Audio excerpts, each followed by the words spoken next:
win. Every day the Nats come to the ballpark expecting to win. Hopefully we'll get some synergy going today and get one against these Cubbies. Southwest.com lineup for Chicago. They're still 14th in the league, hitting at only .248. Kosuke Fukudome, pretty good series. He's walked. He has 4 hits, one of them for extra bases. In fact, 2 of them, a double and a triple. And he'll be leading off the lineup that does not feature Aramis Ramirez in it today. Garrett Mock's wife and son surprised him by flying in last night. Emily and Hudson, he was very excited about that. And Rob, he's very excited about being back on the mound today. This time as a starter. We haven't seen him in this role for nearly 1 full calendar year. Well, let me give you the PNC Bank scouting report on him. He's got very good stuff. Don't change a thing. Down to the minor leagues, 8 starts, 5-1, 1.5 ERA, 8 walks and 46 strikeouts. Only allowed 2 home runs. Go long, go as hard as you can, and then pitch to your strengths. Don't get beat on the number 2 or 3 pitch in your repertoire. 1:36 on a beautiful Sunday afternoon. First pitch. And Fukudome does just what he did on the first pitch Friday night. It's taken a while to get the ball out of the corner. He doubled on the first pitch there, and he does it again here.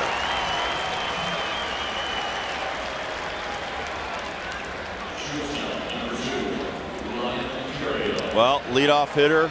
Think he might take a few pitches. No, for the second time this series, he takes the first pitch fastball right down the line for a double.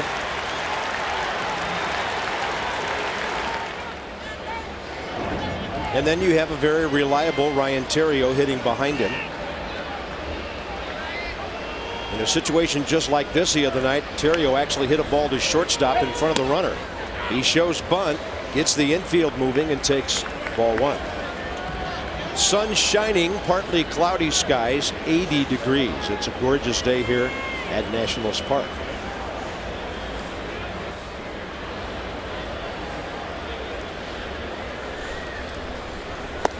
In the history of the Nats, and there's a strike, they had a winning record against one team, the Cubs, but that was 3 days ago. Mike Estabrook with a very emphatic strike call. Paul Emmel, crew chief Gary Darling, and DJ Rayburn have the bases. When the Cubs came to town, the Nats led them in the all-time series since '05, 13-12. Right field, that's a good swing, should advance the runner.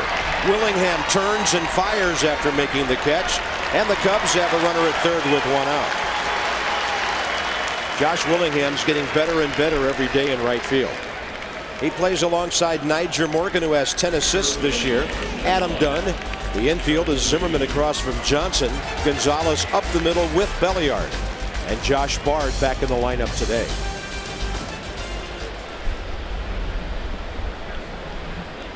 The Nats need to string together some errorless games.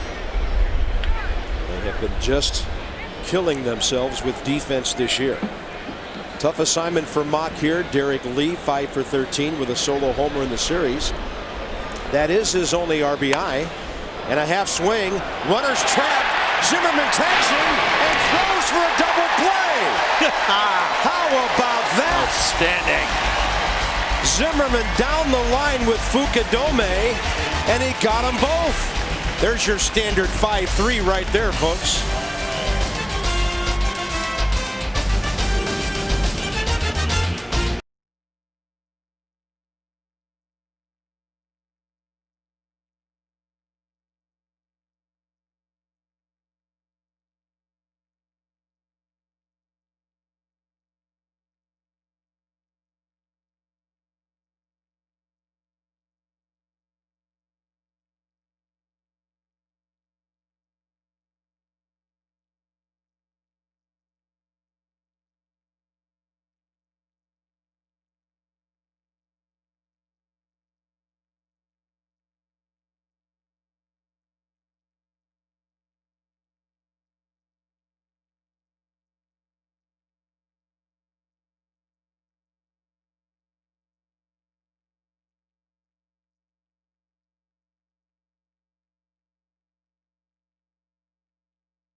player and to the bag, right? That's what I'm talking about, Bob. Heads up baseball right there. You see Ryan, he checks the runner, gets him.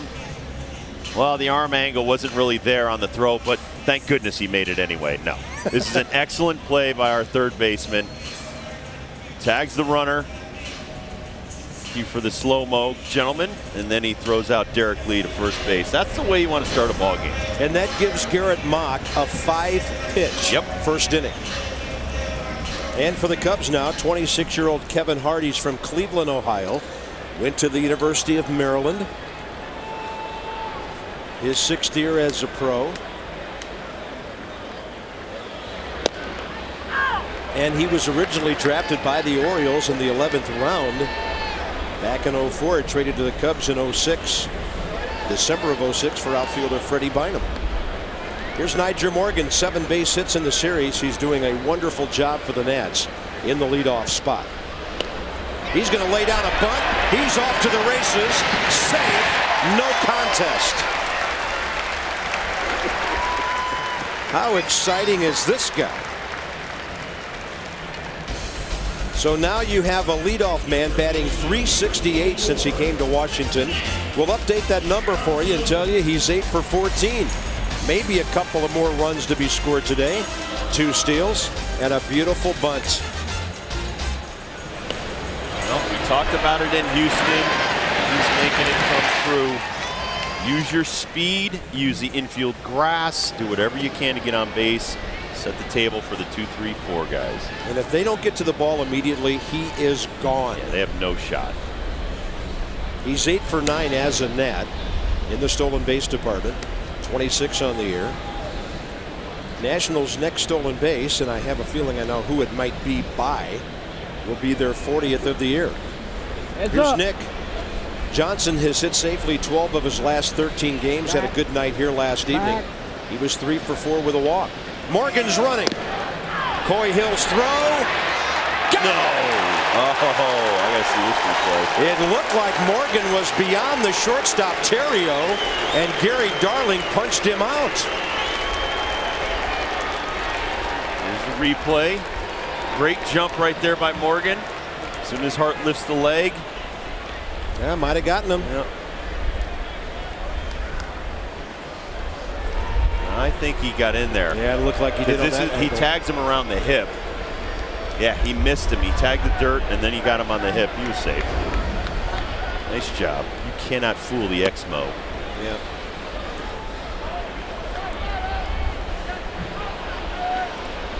Well, that's unfortunate. The crew chief misses a call, costing the Nats a possible run here. Nick Johnson on a 1-1 pitch. He did hold up on the breaking ball, says DJ Rayburn. 2-1.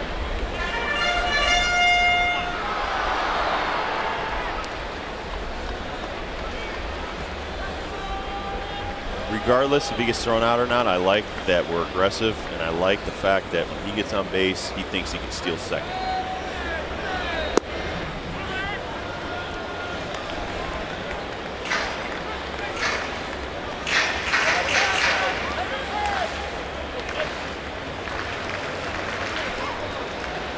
Three and 1 to Nick with Zimmerman on deck. Now the caught stealing hurts. It's runner at first, 1 out. Let's give you the PNC Bank scouting report on Kevin Hart. He's ready. He was down in the minor leagues for a while. 100 games started, 604 innings pitched, 575 Ks, 224 walks. 2007 was a great year for him. He was the Cubs minor league pitcher of the year, and he is a traveling man. His dad works for AT&T. He's been overseas. He's been all over the world. So he has experienced an awful lot in his 26 years on this planet.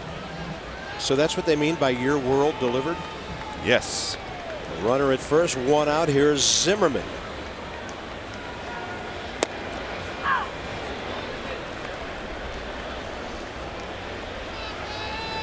Ryan 2 for 11 with a homer on Thursday night. 3 RBIs in the series, 2 of those coming on sac flies last evening. I spent a lot of time between Dallas and Atlanta, Cleveland, and Bangkok. Broken bat, deep short. Terrio plays it well. Zimmerman beats the relay. The bat ends up almost to the line between second and third. Terrio played it for the force at second. This ball's hit deep in the hole right here. Serious jamage, splits the bat in half. A good play by Terrio right there to Fontenot, but they can't turn the double play.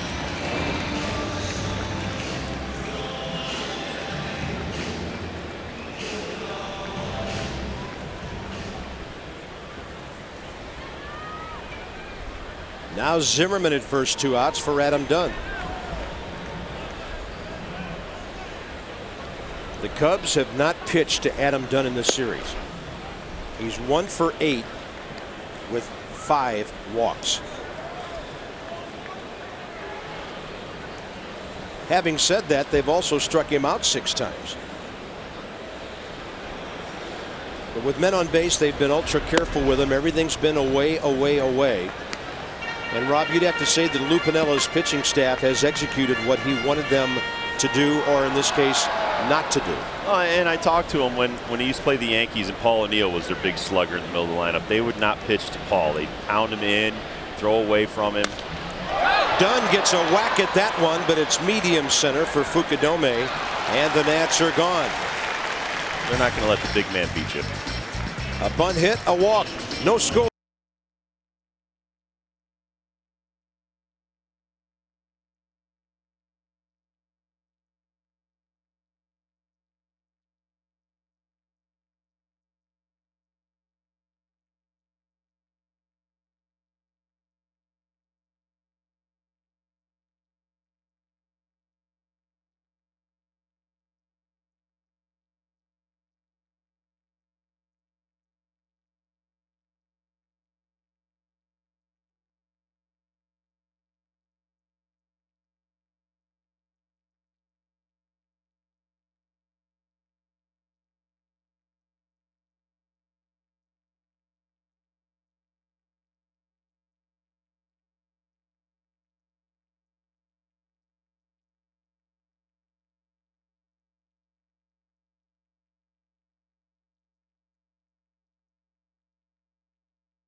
West.com and by PNC Bank. PNC leading the way. The precision of groundskeeping and laying down the lime these days. It's turning into big time science here. Technology. Top of the second, Hoffpower, Fox and Soriano. Micah Hoffpower leads off. 0 for 4 in the series. He's been hit by a pitch. We saw him make a fantastic play on a foul ball down the left field line here a couple of nights ago. And he took an out away from Willie Harris. He'll pop one right over by where he made that play. It's out of play. No chance for Zimmerman.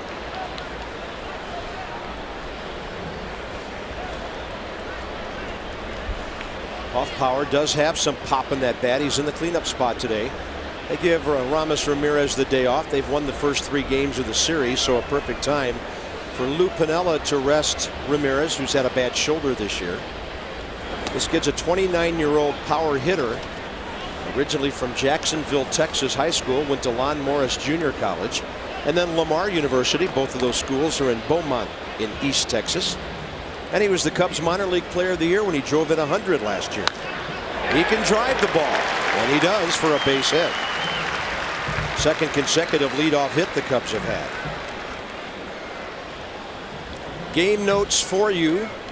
Alfonso Soriano at least 15 and 50 runs, homers and runs in 9 straight seasons.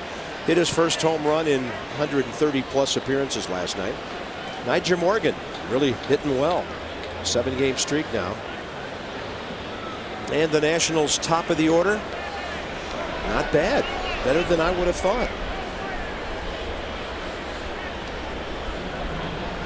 That does not take into account situational hitting, just the overall average hits versus at bats. And this is Jake Fox playing third base today. Jake Fox is from Beech Grove, Indiana. And he had 307 at AA Tennessee, 222 at AAA Iowa last year. He's a Cubs third rounder back in '03 out of the University of Michigan.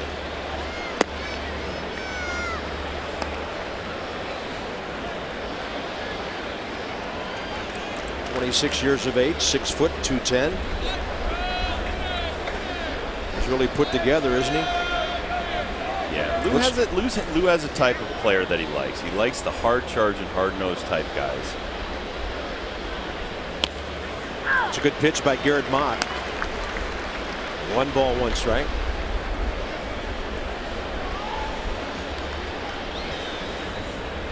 Pitch track right there. Nice movement on the pitch.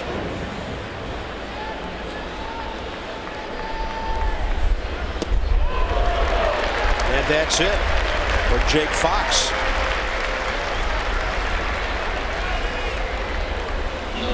One out, and now Mott looking back to see who's covering on a double play ball. Well, muy bueno on the slow curveball right there. 74 miles an hour. Fox has no shot. And you got to be careful throwing a first pitch strike to Alfonso Soriano. He's a first pitch hacker, and Zimmerman and the Nats paid the price for a first pitch slider last night. Oh, not a bad pitch. Didn't miss by much. Fastball, Mike Estabrook set up and in, evidently. Well, Bard was set up for a high, chest high fastball, but it comes in there.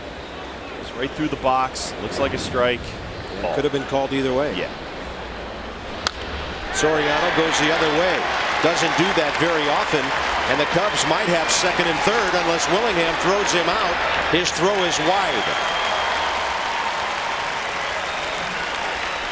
The one thing that I've seen from Josh Willingham in right field so far is that he has not yet mastered the turnaround throw to second base. Almost all of them have been off to the outfield side of the bag. Well, remember, for most of his life he's been playing left field, and you throw it to second base on a different angle, and right here he makes a good approach to the ball. 360, throws it over the cutoff man's head. Gonzalez cuts it off right there, but you got to throw it towards the base. You're going to have a shot at a guy like Soriano, but Soriano still has great speed. Here's Fontenot, whose homer hurt big time last night. Turned out to be the eventual winning run when he went deep against Jason Bergman with 2 outs, bases empty in the 8th. Something that Carlos Zambrano told me yesterday, and I'll tell you in a second. Fly ball left field, that's trouble. Fair ball. Soriano stops at third. Zimmerman didn't look up. There might have been a play at second base. Fontenot drops one in. Cubs have the lead.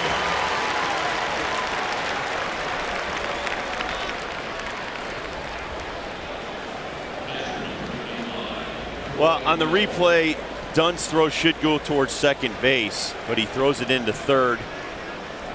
I don't know why, and the runner goes to second base on the throw to third. So once again, you're in a situation where you let that runner move up. Good base running by the Cubs, and now you're still in a jam with runners in scoring position and 1 out. I know it's early in the ball game. I thought the Nats might consider working around Fontenot, loading the bases. Then you'd have 8 and 9 coming up, and the number 8 man's hitting 220. But they pitched to Fontenot, and he made him pay. Second and third, 1 out again.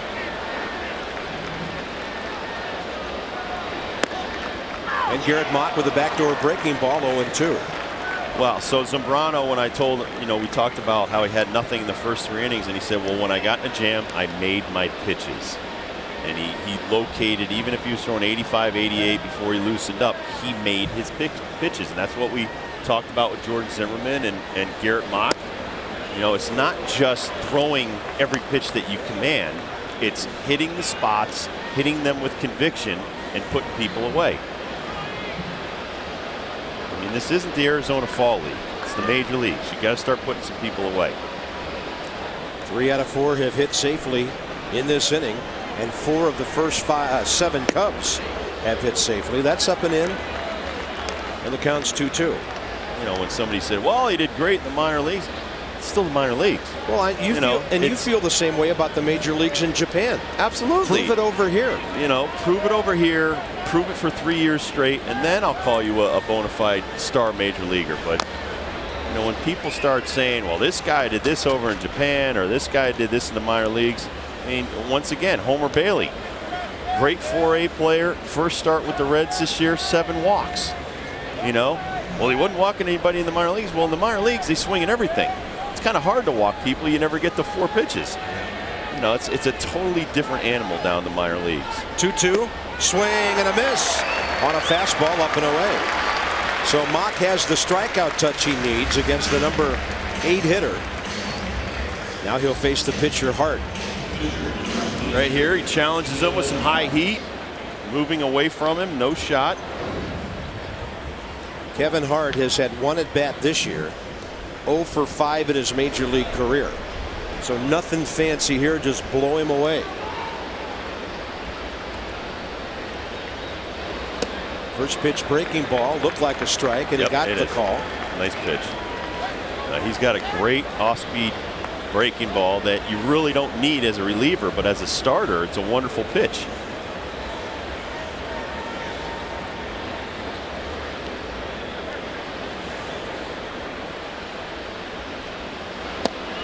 Jason Berkman made a great comment to me this morning.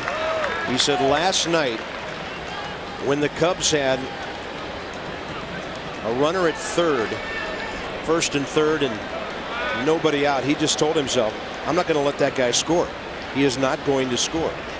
That's the same attitude Mock has to have here. He gets a breaking ball fouled, 0-2. Berkman came into the game last night. Fukudome led off with a triple, and he bowed his neck and told himself, I am not going to let him score. And I was refreshed to hear that from Jason, because that's what we want to hear from all of our guys. Absolutely, absolutely. And that's the point to what they're doing out there. That's their craft. But with Mock, at least he's learned as a reliever how to get out of jams like this. A little low with that one. Where he knows he has no room to fail and very little margin for error. So spend a little time as a reliever. Hopefully that helped him mentally, but he's got great stuff. Big, strong kid. 3-4 pitches he can throw for strikes. And he drops a breaking ball on the pitcher to strike him out. So 2 Ks. The Cubs get a run on 3 hits. Could have been more. Mock surviving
before the tag hits his buttocks.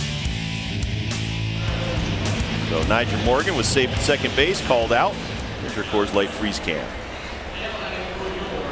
Hate when that happens. I do too. Bottom of the second, Willingham, Bard, and Belliard for the Nats against Kevin Hart, making his second major league start. Garrett Mock, by the way, is making his 4th career start. Comfortable day here at the ballpark. Some cloud cover, 80 degrees at game time. And Josh Willingham is still looking for his first base hit after the All-Star break. In this series, 0 for 11. He's been hit by a couple of pitches.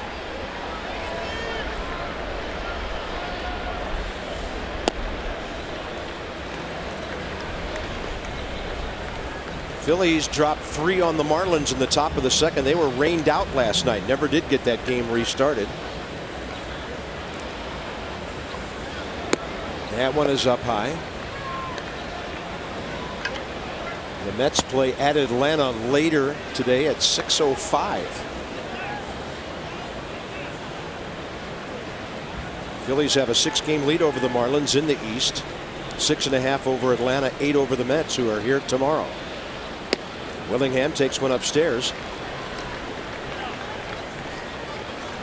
Josh with an on-base average of 405 this year to go with his 287 batting mark. He's walked 30 times and been hit by 10 pitches.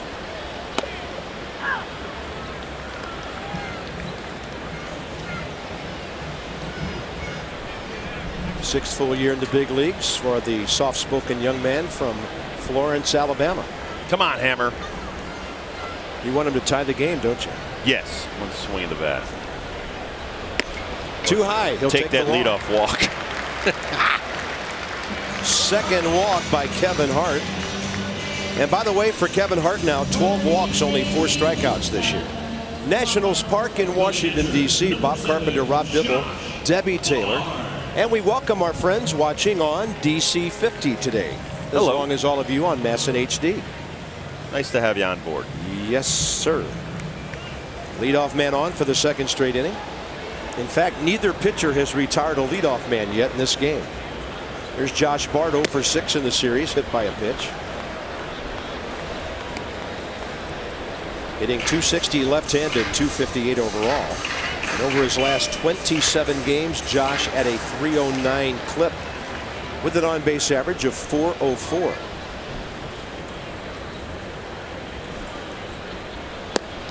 Changeup. Pitcher fell behind. 26-year-old Kevin Hart pulled the string on the left-handed batter.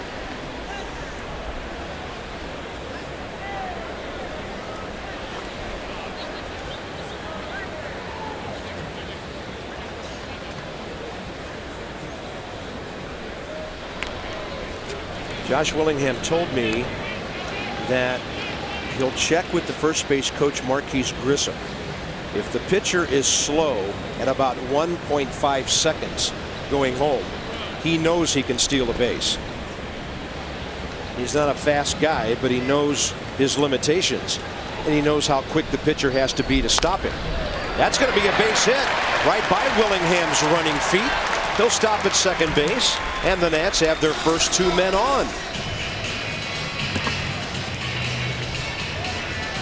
That'll be a big spot now for Ronnie Belliard. Josh Bard with the base hit right here.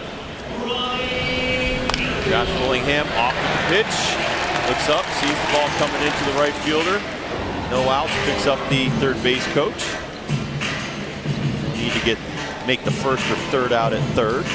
Well, one of the things that Lou Piniella, when I played for him, and Larry Rothschild, they will throw over to first base a lot to see if the base runner leans towards second base. They're trying to figure things out from the bench. That's the game within a game. So it's not really the pitcher just trying to pick guys off. You know, Lou's calling for those kind of things from the bench. He wants to see the first movement by the base runners. Ronnie Belliard goes up hacking. Fly ball right center. Should be deep enough for Willingham to tag. It is. Fukudome did hit the cutoff man. That kept Bard at first base. But the Nats get runners at the corners with 1 out. So that's a productive out for Ronnie Belliard. Well, that answered the question I was about to ask Rob. First and second, nobody out, but you're approaching the bottom of your order. Is he looking to move the runners, or is he trying to drive them in? And it was the latter, not the former. But it worked out. He did move the runner on the fly ball. And here's Alberto Gonzalez, who this year has only struck out 8 times in 123 at-bats. Alberto Gonzalez makes contact nearly 94% of the time. First pitch fastball in there. What Rob, do you not want him to do right with here? Situational hitting. What do you not want him to do right here? Ground ball at somebody. Ground ball at somebody. Get this ball in the air. I was going to look up how many inning-ending double plays the Nats have had this year, and then I decided I didn't want to know. Yeah, don't pain yourself that Ignorance is bliss. There you go. That's deep enough. Willingham tagging, Fukudome catching, and the game is tied on Gonzalez' 15th RBI of the year. So the Nats make the leadoff walk, come back and haunt Kevin Hart. Good situational hitting. Yep. Good job, Alberto. There's Garrett Mott. 0 for 4 career. Oh, I knew I forgot to ask Garrett about something. His hitting. As a reliever, we didn't get to see him hit hardly at all. Let's see how he does with the stick in his hand. He is one big, strapping young guy. He's a big boy. He'll swing it. Everything's bigger in Texas. He's 6'3", 228. Garrett lives about 25 minutes east of Bush Airport down there in the northern part of Houston, northeast Houston.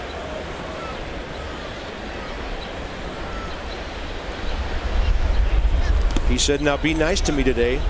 My parents and grandparents are all going to be watching. I said, give us a reason. Give us a reason to be nice to you. Do people think that we're harsh on these young? We love this team. We want them to win every game. And he was kidding. Right. And John Lennon's at the next locker saying, hey, why don't you just worry about pitching today? And that's a sort of thing John Lennon is supposed to say. Absolutely. I said, listen to the old man Lennon here, Garrett. Although Garrett's older than John. But in terms of major league experience, it's the other way around. But I like that when Lannon's got the rabbit ears going and listening to conversations at the adjacent locker and asserting his own subtle little leadership here. People who don't know me or us, the last thing we want to do is be tough on these guys. Yeah. We would love to be like, hey, they won another one. They won another one. But we're all going through these growing pains together, folks. You as the fans and the viewers, Rob and I and Debbie and our crew. And we want this team to win just as badly as you do, and we know they want to. So everybody's on the same page here. It's going to take a while to turn things around. 2-2 to Mott. That's a good take. I thought it was a ball, but he gets punched out by Mike Estabrook. The Nats equalize, though. A walk, a single, couple of fly balls.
season. Here's a look at it. This was back in April. He slams into the wall. Roger would actually fracture his right ankle. A very painful situation for him. But there is some good news. These screws that were put in his ankle were removed on Tuesday. He told me that his ankle feels a whole lot better now that the pins are gone. He was actually out on the field today. He's been working with the strength and conditioning staff here at Nationals Park. He's walking. He has not had a chance to jog yet, but he told me that he hopes to do that sometime this week or next week. Bob? Thank you, Debbie Taylor. He's a fun guy to watch, a lot of speed. When he gets healthy, I'd love to see him and Niger Morgan in a match race. Those guys can absolutely fly. Well, and if the future works out right, you could have Justin Maxwell, Elijah Dukes, Bernardina, and Niger Morgan all running around the outfield here. Wow. Be like the St. Louis Cardinals in the 80s. Yeah. And Willie McGee and his buddies Vince Coleman and guys like that were out there stealing bases and creating havoc in the outfield as well. So here's Kosuke Fukudome now, and Garrett Mock, maybe because Fukudome swung at the first pitch, nibbles this time, and he's gone 3-0. You don't want to walk him. Not a great base stealer, but you just never want to put the leadoff man on. Garrett has 3 strikeouts, no walks today, a double play as well.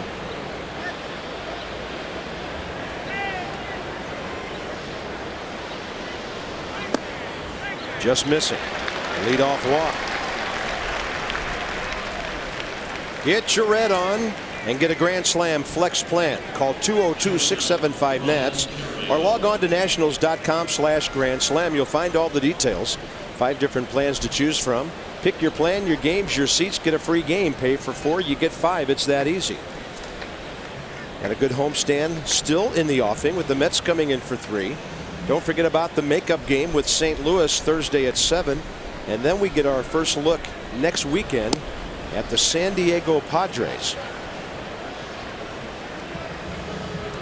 who are the other team besides the Nats in Major League Baseball at least 20 games out of first place.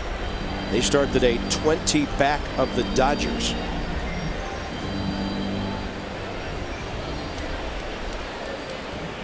Good economics in the first inning by Mock.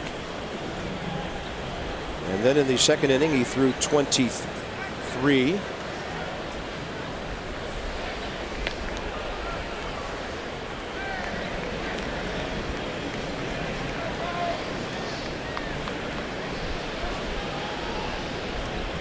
Ryan Theriot, fly ball to right field, advanced Fukudome to third base first time up. Cubs thought they had the runner in position to score, not be tagged on the front end of a double play. Engineered brilliantly by Ryan Zimmerman.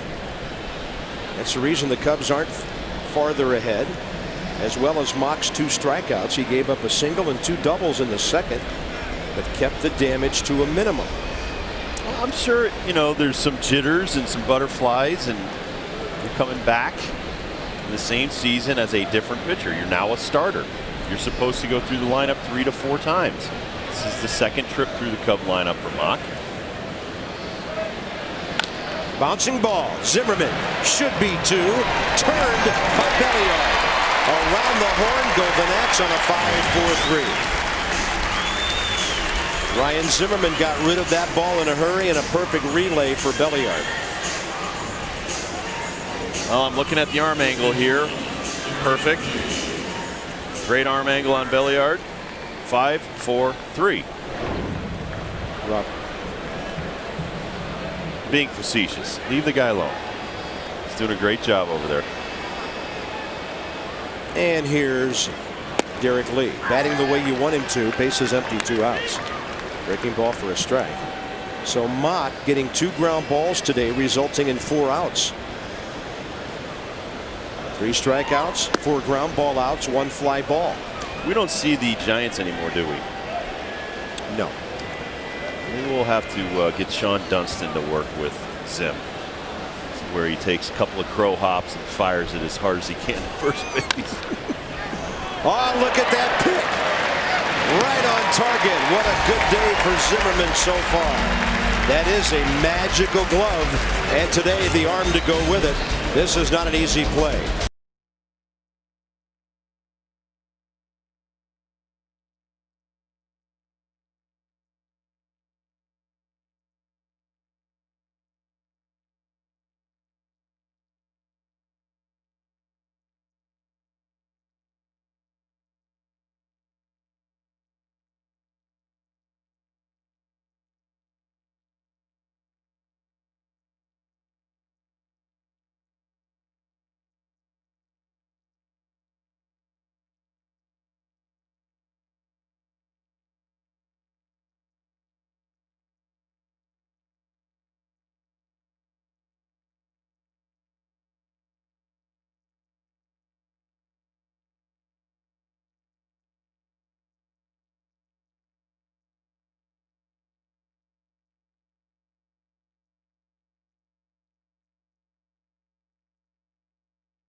always has been, he doesn't stab down at the ball. His glove is always on the way up. Well, exactly, and he keeps it low. He's getting it dirty. You see him pick it up.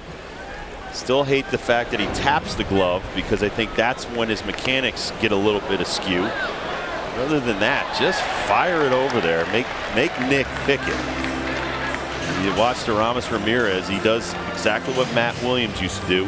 Catch it and throw it as quick as you can, and give your first baseman time to either pick it out of the dirt or make the catch. Sometimes you'll throw it offline, but if you throw it quickly instead of the double pump in the glove, double clutching it, so to speak, it gives your first baseman time to grab it offline, get back and touch the bag. We just love the way Nick dances around first base. Yeah, he's really good at that. Sacramento shuffle. Morgan takes an off-speed pitch, and it's 2-1. He's bunted his way aboard today, and now hitting .368 as a national. And look at him over the last dozen games.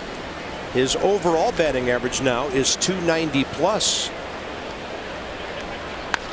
There's another base hit. He's turning into a left field line drive machine unless he's bunting. He's now 9 for 15 in the series, and the Cubs can't keep him off base.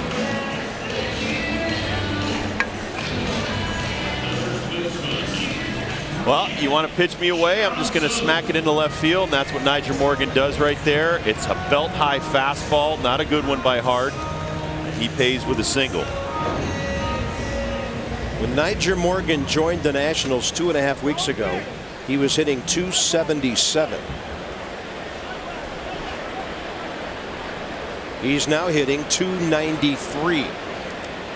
And if Ryan Zimmerman's not careful, he's going to catch him in hits. This one is pretty late by Coy Hill. Safe all the way is Morgan. That's his 27th, and for the Nationals, their 40th of the year. He said, boys, you got me one time. At least the umpire said so. So see if you can do it again. Well, I talked to Maury Wills, who was MVP of the National League one year by stealing 104 bases, and he only had 6 home runs. He said you have to be fearless, and you cannot care who is out on the mound. You can steal off of anybody if you get the right jump. And Nigel Morgan gets a great jump again and easily steals second. And I had a guy who was very mild-mannered tell me you have to be a little arrogant as a base runner as absolutely. well, and know that you're going to make it. And that was the second leading guy all time behind Ricky Henderson, Lou Brock. If you met him and talked to him, you'd never believe he could have any type of arrogance. But base runners have to have a measure of that. No, I love Maury Wills. And in fact, when he was talking, he goes, you know what? If anybody asks me who is the better base stealer between myself and Lou Brock and Ricky Henderson, who do you think he said? Me. Exactly. And that's the attitude when I talk to young kids. I like that. You should have. You're always the best.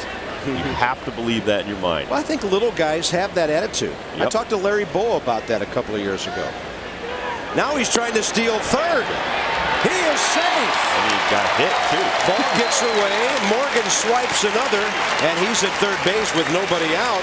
And Rob, that's with a left-handed batter, nobody between the catcher and the bag. Well, I think he's a little bit perturbed that he was called out on the first one, and this is just a little payback.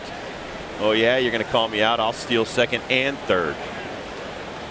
I love the way Nigel Morgan plays this game. That is really something. Yep. 28 on the year for Morgan.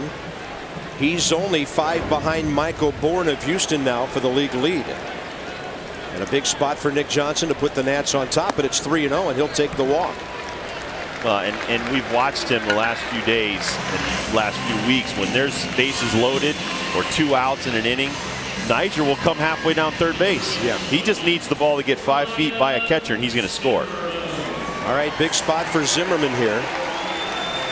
Ryan drove the ball twice, once to center, once to right for sac flies last night to pick up a couple of RBIs. And again, I'm going to answer Rob's question before he asks it this time. How many double plays does he have? No. Where do you want the ball? And the answer is not on the ground. Well, and I wouldn't mind if he moved his feet in the box, sometimes move up, move in, do something different.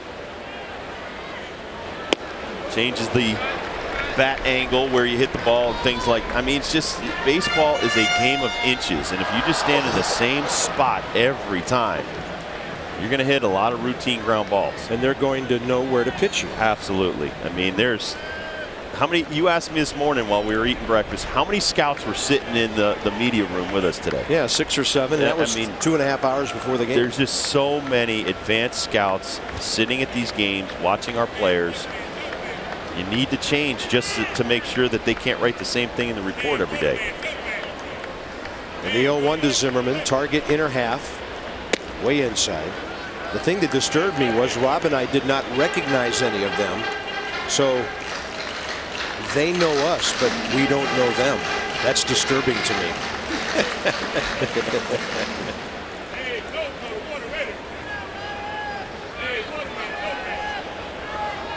1-1 to Ryan. Looking for RBI number 56 or more. There it is. Out to center. Fukudome can only throw the ball to second base, and here comes Morgan. The Nats are playing great small ball today and leading 2-1. Ryan Zimmerman's 4th RBI of this series.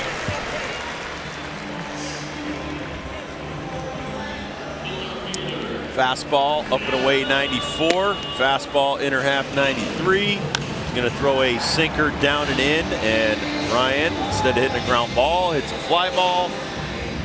Mr. Fukudome tosses it in the second.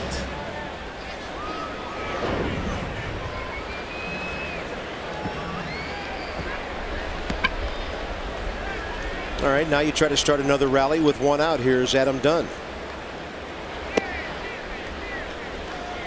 You know, and same thing goes for Adam. You know, they want to keep pitching you away. We'll step into the plate a little bit. Hey, we saw him hit a grand slam into the left field Absolutely. bullpen. Absolutely. Start playing the game like you did back in Little League. You want to try to intentionally walk you, go out there and smack the ball. Outer half for a strike, 1-1. With a runner aboard, the second baseman Fontenot stays on the dirt of the infield in case they can turn a 4-5-3 double play or even a 6-5-3.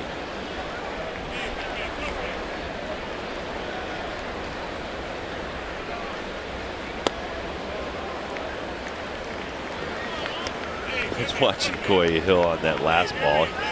He was halfway in the left-handed batter's box calling for that pitch. Yeah, they've kept the ball away from Adam the entire series. They're going, if you're going to go in, you're going way in. If you're going out, you're going way away. You don't want to make a mistake to the big man. 2-1. Short lead by Nick. That was a pitch away that Dunn was pumping on, and the count goes even 2-2.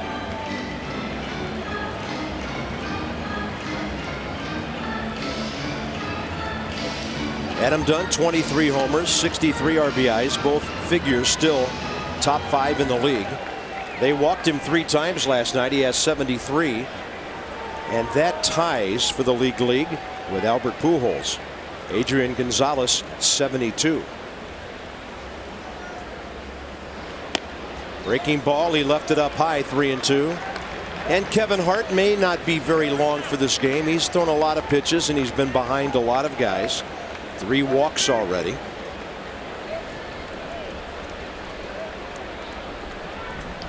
Not the kind of pitcher who can fall behind and survive very long. Will Nick be running with 1 out? We doubt it. Oh, man, they will start him. And that's a base hit. Nick Johnson's heading for third. So's the ball. So's the third baseman. And because he was running, he gets over there with 1 out. That's a great call by Jim Riggleman, the way it turned out. And a gutsy call, Rob, because Adam Dunn doesn't always make contact. Well, and Nick's not the best base runner on the planet either, and he kept hustling. He came around second, went all the way to third because of the shift. And the shift costs the Cubs here because Fox is not at home. He's playing to see him rush to the middle on the stolen base. And now he's got to try to hustle and catch it and try to tag Nick all at the same time. Because of the bad errant throw by Soriano, he had no shot. But point being, like Bob said, great job by Riggleman putting Nick in motion, doing different things to try to generate offense. Here's Willingham now looking for another ball, not on the ground. But there it is, and that'll kill the rally. Not what you want. The Nats had a chance to tack on another. Cubs out of the inning, but after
defense can win you a lot of ball games or lose you ball games, but Ryan Zimmerman's been stellar today. You saw the double play he made by himself, tagging the runner and then picking off a bunch of balls, starting double plays, and then getting out of innings with a tough play, a tough hop.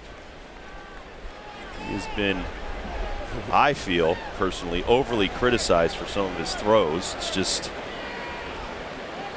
part of the game. You go through funky times, valleys, peaks and valleys. One way to stop it, put them all chest high over to Nick. Or What's that song fire say? them over What's there. that song say? Let's give them something to talk about. That's right. Go the other way. Up and away 2-0. Micah Hoffpower for the Cubs leading off in the top of the fourth. He singled up the middle, scored on the Fontenot double. Garrett Mock hasn't given up a hit since. That ball high in the air, left center. Adam Dunn circling under it. Off the bat of the left-hander, coming right back to him for the first out. Watch the Nats and the Mets Monday, Tuesday, Wednesday. Nationals Park box office open during the day. You can drive right down here. There is metered parking out on the street beyond left field. 888-632-NATS if you want to make a phone call or go to nationals.com. Don't forget about T-Shirt Tuesday. Adam Dunn's number 44 jersey shirt. First 10,000 fans on Tuesday. Is that double XL only, by the way? Oops. Right under the glove of Alberto Gonzalez. Bloop. That'll be his 9th error of the year. You cannot play balls off to the side on a real grass or dirt surface. You've got to get behind the ball. And you got to get the glove dirty. I played short growing up through high school. First thing your coach would say, get that glove dirty. You saw him pick it up. You can't anticipate the ball taking a hop. You hate to see that happen in front of a power hitter. No, exactly. You didn't get any leather on it either. Well, and that's the perfect contrast to the replay we showed of Zimmerman. Right, he gets Ryan's the glove low. Scraping the dirt, it's on its way up. And we've seen a few come off of his wrist and his forearm. I mean, he is down low on almost every ball at third base. So, you know, for the rest of the infielders, you should take notice of what your other guy's doing. He's getting his glove dirty. Soriano on a high heater. Nice pitch. Quickly 0-2. Now, you have one of the wildest swingers in baseball, 0-2. And you also have a huge diver. What I mean is he dives towards the hitting zone. And you do not have to throw him a strike to get him out. No, you can throw it in the dirt or throw it under his chin. I like it. How about by the bill of his cap? How about stop diving? You're not going to hit a home run to right field off of me. Well, your first step's towards the plate. Well, my first pitch is right up under your chin. That's baseball. Nice. Comes back with a breaking ball. Yeah. And I meant to say this the other inning. We were talking about, you know, people think we're hard on the players. It's business. You're in this business to win. You're in this business to win championships. We're in the business of telling the truth. And, you know, this team's had trouble catching and throwing the ball once again today. Another error. You know, it's a harsh, cruel reality. But the deal is, if you play good defense, you pitch some ball games, get some runs, you're going to win a lot of ball games. They have not been doing that. It's a simple game when you boil it down to those things. Yep. That'll be out of play down the right side. Oh, it's the KISS method. Keep it simple, stupid. Go out, catch it, throw it, pitch it, hit it, score some runs. Get more butts in the seats. Happier announcers. You know, people call you nasty boy for 20 years. 1-2. Soriano high in the air to left. And the Cubs have taken the lead.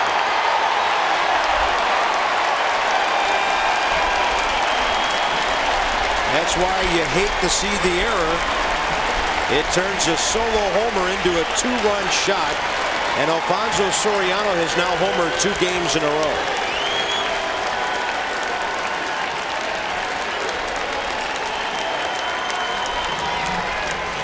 This is one guy we didn't want to wake up. You see, Bard wants to pitch chest high. Mock throws it right down Broadway. Have to hit your locations. Especially, like you said, with a free hacker like that, you hit his bat, it's going to go a long way. Well, he had him 0-2. Now Fontenot expecting first pitch fastball, fouls one back. And the Cubs lead it 3-2 here in the top of the fourth. And we've talked about that too. You know, just because he's fouling off your breaking balls, which he was barely making contact, why go away from it? You know, you came back to the fastball, and that's what he's looking for 9 out of 10 times. Never give in to the hitters. Cubs have now hit 98 home runs this year. The Nats have given up 84. Base hit up the middle.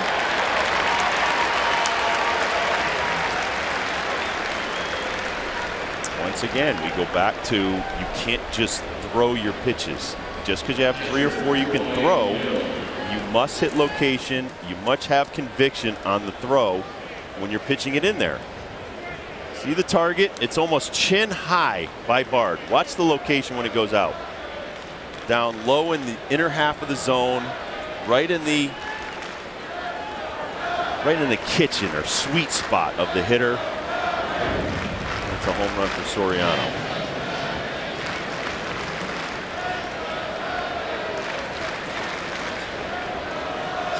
Runner at first, 1 out.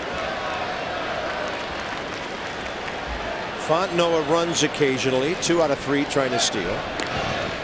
Number 8 hitter Coy Hill batting under 220 in the box.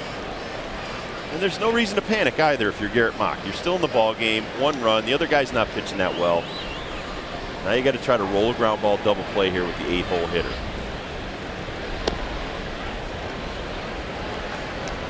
Fastball away, just missing. Phillies have added another run and lead at Florida 4-0 now, 4th inning.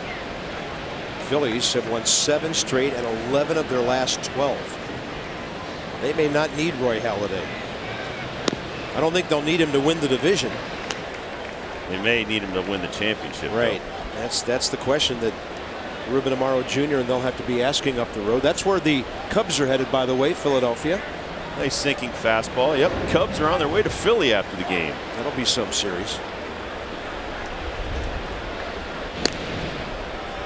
With Derek Lee, Aramis Ramirez, and now Soriano swinging well, Citizens Bank Park could play more like a vault. I love to steal Hall of Famer Jim Palmer's comment. Arena baseball. Yeah. Oh, that's on the corner. 1-2. Put this guy away right here. Cubs have won 3 in a row, by the way. With Milwaukee only 2 back of St. Louis. Houston 3 back. Milwaukee 3-3 in the 4th inning at Cincinnati. Mock, and that goes right through the legs of Josh Bard. Double play eliminated, and down to second goes Fontenot with 1 out.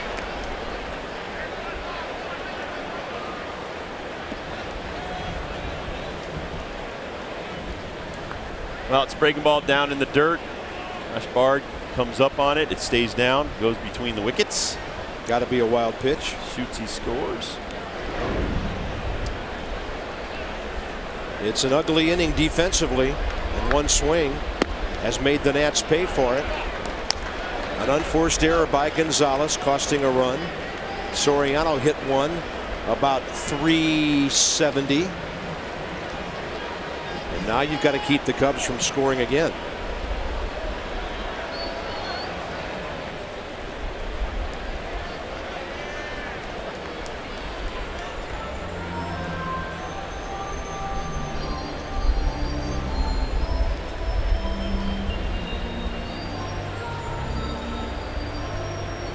It's a nice day at the ballpark. Our fans have continued to support this team. They deserve some wins. The Nationals have lost 4 in a row here at home.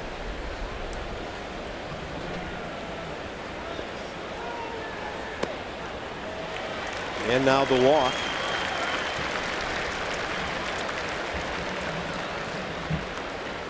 Last Nats win at home here was on the 4th of July, 5-3 over the Braves. The Mets are coming. Livan Hernandez and J.D. Martin from the minor leagues tomorrow. And then they're here Tuesday, Wednesday. Cardinals here Thursday for a makeup game. Padres in for the weekend before the Nats go on to Milwaukee and Pittsburgh.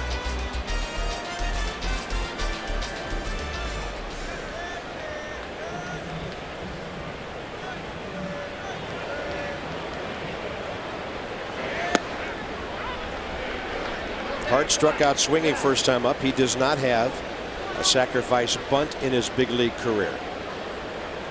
Spanning only 6 at bats.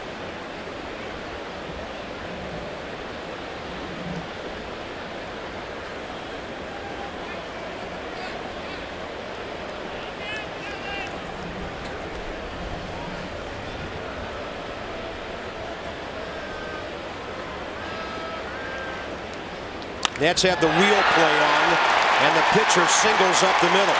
Morgan makes a good play, 4-2 Chicago.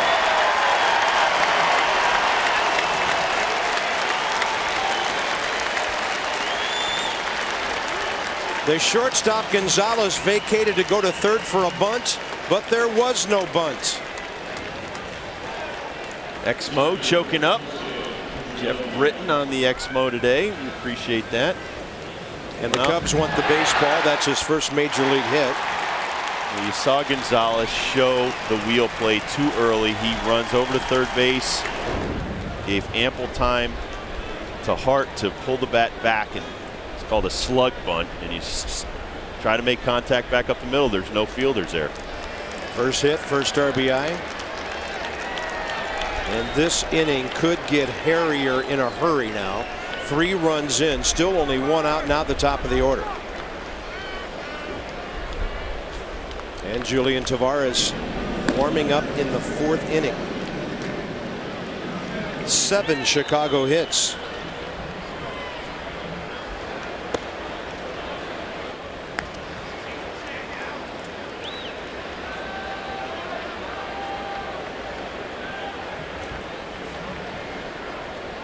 Steve McCaddy to the mound. Well, this is the story of the Nats this year. When they've had some pretty good pitching, they haven't been able to do enough offensively to win a ball game. Today they're generating some offense. 4-run lead last night, but the pitching has not been able to hold up in those situations. So this is not a one-dimensional problem.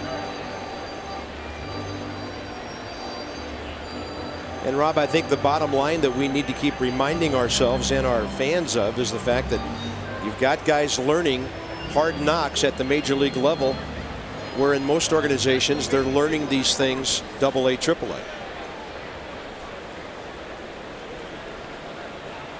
It's up to them to prove they're major league pitchers. That bounces. That's another wild pitch. But you should be able to catch and throw the ball at any level. So some of the other things that need to be tightened up on this team can and should be tightened up in the next 2 months. And then you come into next year, some more experienced young pitchers, a few different guys on the roster. It's not that the effort isn't there, but you can't just have effort. You have to do some fundamental things. Base hit. It's at least 1 more run. Pitcher will hold it third. And the Cubs have a merry-go-round going on the bases here. It's now 5-2. Fukudome having a perfect day. Double walk and an RBI single. The next 2 hitters may be their best. And Garrett Mock is done for the day. He's going to go 3 1/3. The error certainly didn't help him. If Gonzalez makes that play, the bases are empty with 2 outs. So the Cubs will get 8 hits against him. Garrett will walk a couple. He will strike out 3, have a couple of double plays.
take the lead in the third and simply cannot get in any outs here in the fourth inning.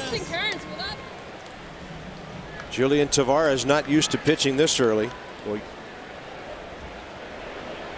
And here's Terrio. Ryan is 0 for 2. He's hit into a 5-4-3 double play. The Nats need one of those desperately here to stay within 3.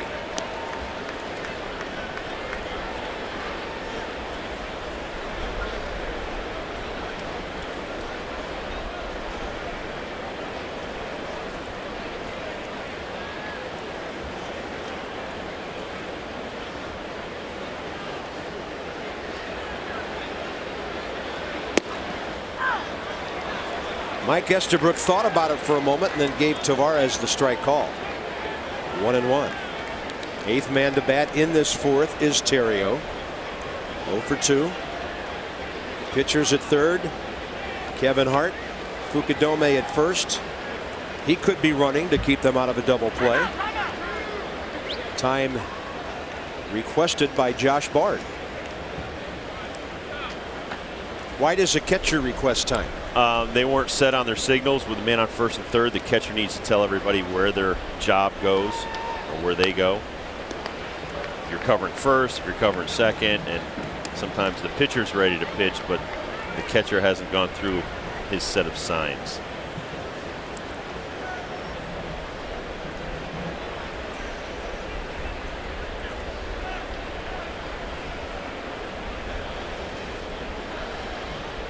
One and two. Can Tavares put away Terrio? Target away. That's when him reaching and roll over a grounder, but he'll fly it to short left center. Morgan has it. Pitcher running. Throw home. Offline. And now it gets away. There will be another error assessed as Fukudome goes to second base. Sacrifice fly for Terrio. Now it's 6-2. And they might give Nyjer Morgan an error on the throw. Well, he makes an amazing catch. Comes up throwing. This is going to short hop Bard. He knocks it down. Does a great job of keeping it somewhat to the front, but it's just such a tough throw to stop. And Fukudome goes into second base. Derek Lee, the 9th Cub to bat. Guys are trying to stop the bleeding any way they can. And right there, he was trying to make a super duper play, and it just went awry at the end. They're going to give Bard the error, which is a pretty tough call. Yeah, that's a tough one. Because that ball really came up on him. I will not be surprised to see that get changed to E8.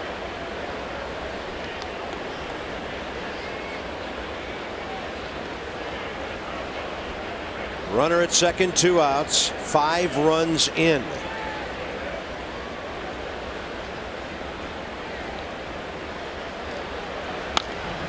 That's going to get through.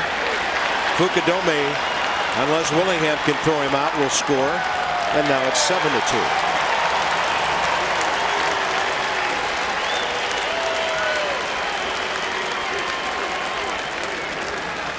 And the Cubs will bat around here in the 4th inning.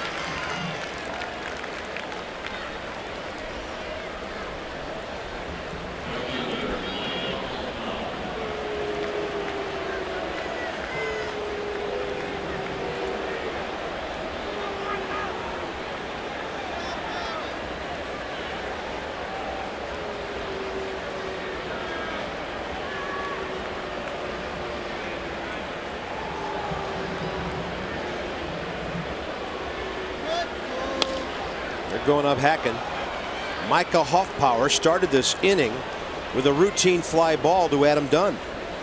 Jake Fox hit a ground ball sharply that Gonzalez completely fanned on under his glove, and it's been a miserable inning ever since.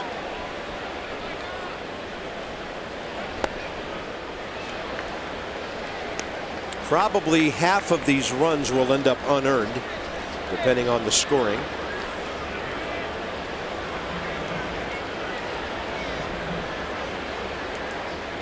Cubs are tough enough to beat when you give them 3 outs.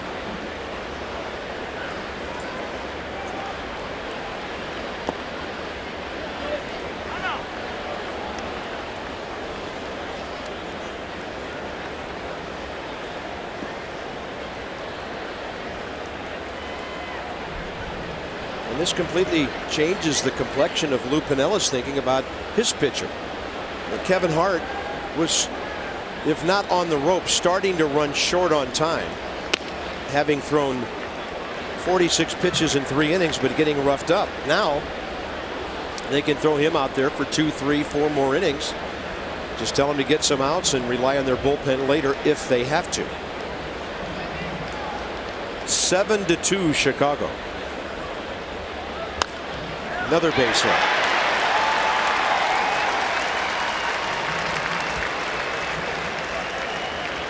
Ten hits for the Cubs, 6 in this inning.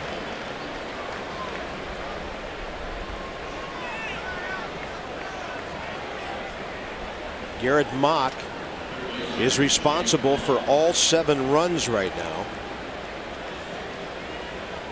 Most probably 4 of them will be earned. And Tavares now faces Jake Fox, who hit that ground ball that Gonzalez failed to touch.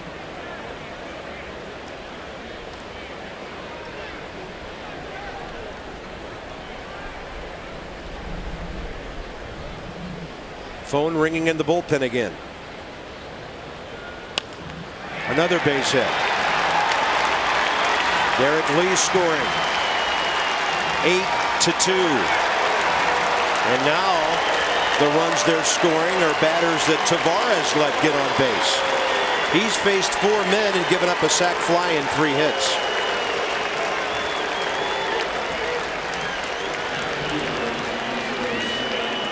And Rob, I don't care if you're pitching in the 9th inning with a 1-run lead or in the 4th inning. In a mop-up situation, you've got to get people out. Yeah, you got to make better pitches, and those are just too fat right in the heart of the plate. And at this point now, the Cubs are so comfortable in there. Take 3 straight games. Game 4. They're very loose. Ron Vallone got up when the phone rang during that previous at bat. Here comes Steve McCaddy again.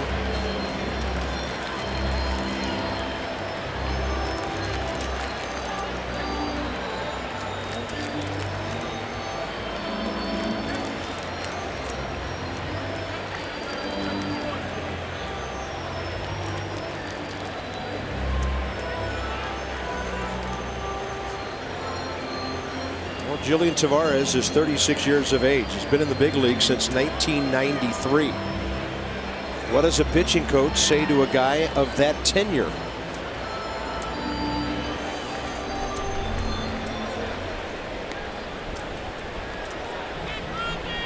And now Alfonso Soriano bats again, with a chance for a 5 RBI inning if he would go deep again.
Well, Tavares now goes 3-0 on Soriano.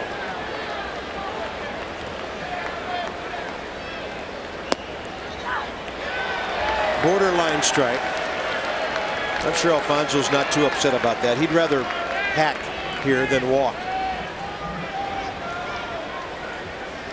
A little bit low, but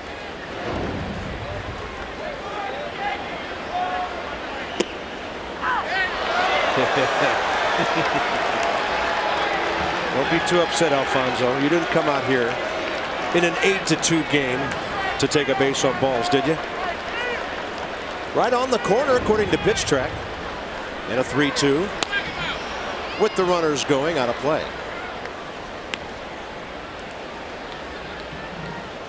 Mike Estabrook, he's going along with the game. It's 8-2. Kind of keep it moving here in the top of the 4th inning. 7-run. They're already got a touchdown with the extra point.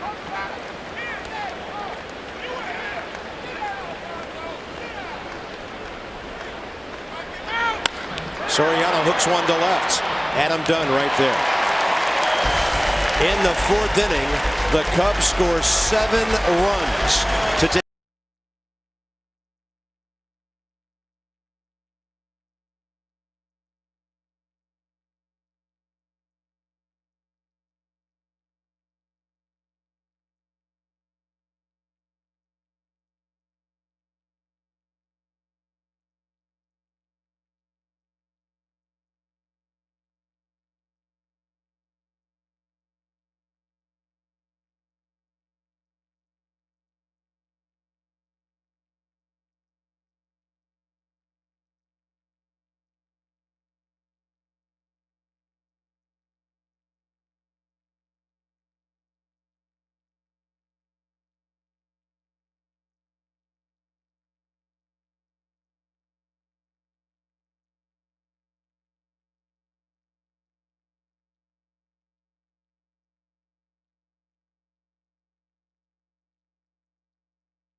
Velocity, you really didn't like his chances. This would turn out to be a photo between Abe and George. Lincoln, just like in his political career, early struggles, but a great finisher. It's the aerodynamic head. You saw George struggling at the end to keep that head level.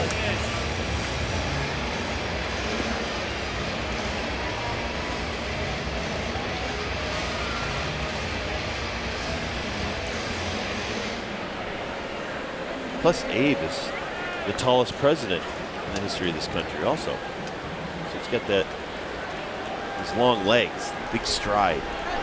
Well, let's see how Kevin Hart, who has struggled, does with a 6-run lead. And about a half-hour layoff. He faces Josh Bard.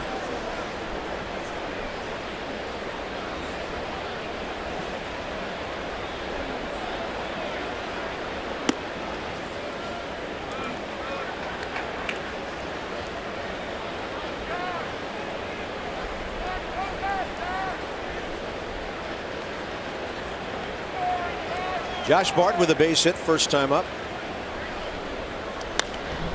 And he'll fly this one out to right center for Fukudome. 1 out. Belliard and Gonzalez coming up.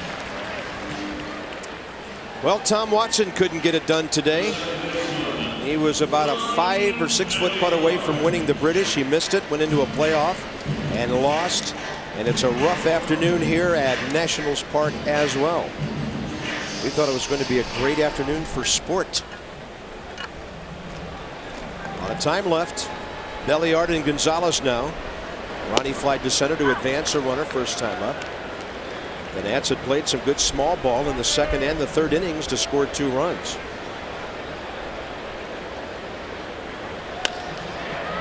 And Belliard will line one to left.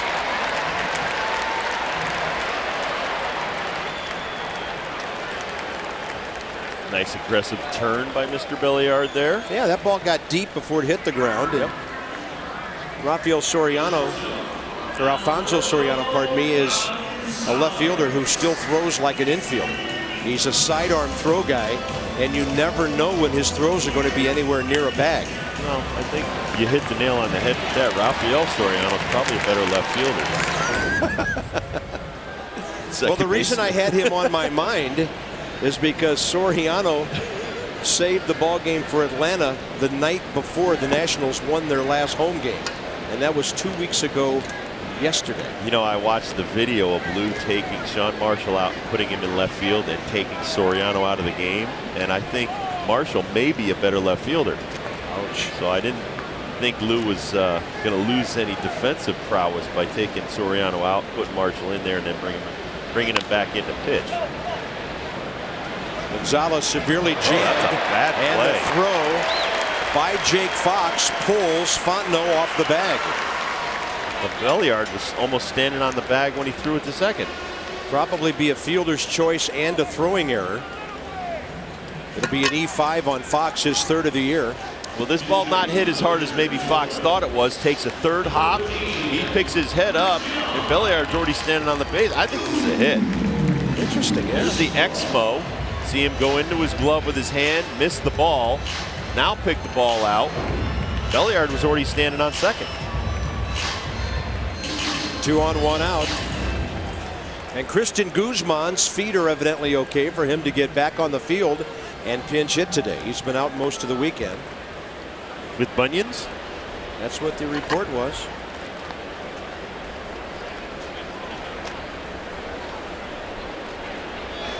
That'll finish Tavares. Remember, who faced 5 batters and retired 2.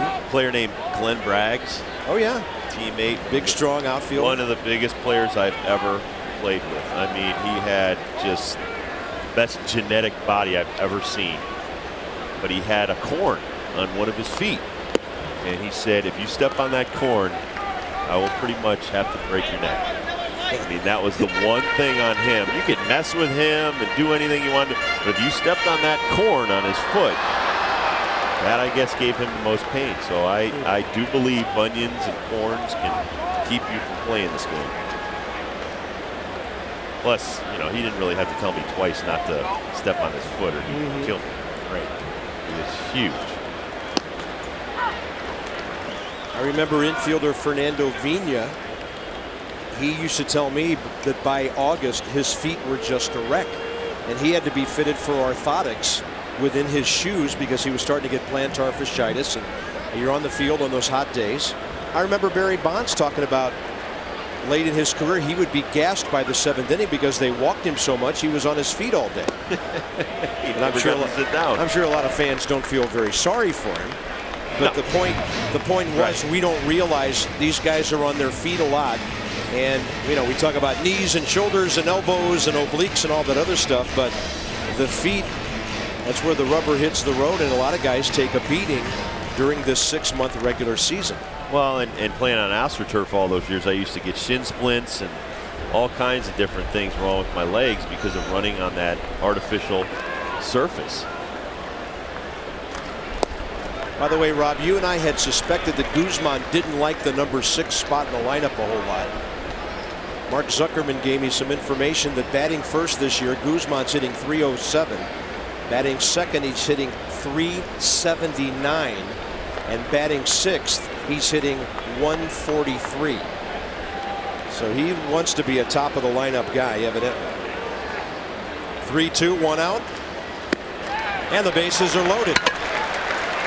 Here comes Niger Morgan, who's already had a good day.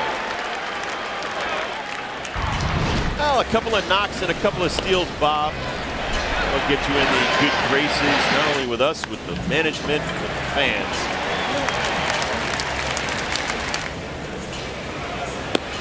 Off like a flash. Called him out the first attempt. Steal second and third to show you that you missed the call. Well, if he gets a base hit here, this is a brand new ball game. And Kevin Hart is getting a talking to from his pitching coach, who wants to know why he's nibbling with a 6-run lead. Well, he's probably saying, you know what, if you want to nibble, you can go back to Des Moines. You have a 6-run lead, pound the strike zone. Last 3 games, Last 2 games, pardon me. Morgan and Johnson. One's igniting. And one's producing, and they're making lots of things happen in front of Zimmerman and Dunn. This could be a big inning for the Nationals. Nyjer Morgan is 9 for 15 in the series.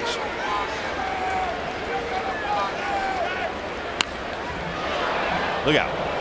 He's got that left field thing going. Trying to stay on everything and hit it late.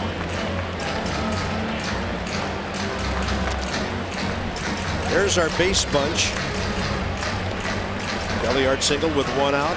Gonzalez reached on what was simply ruled a fielder's choice, and then Guzman a pinch hit walk.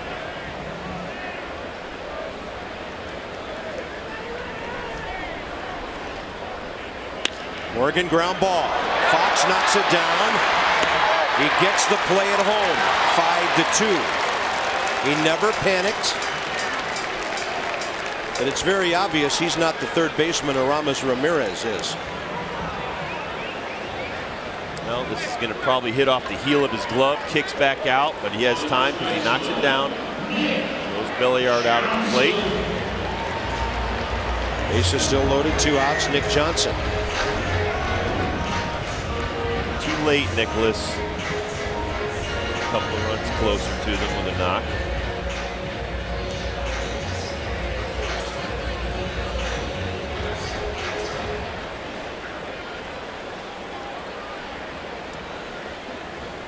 Well, the double play hurt last inning, and now a fielder's choice ground ball.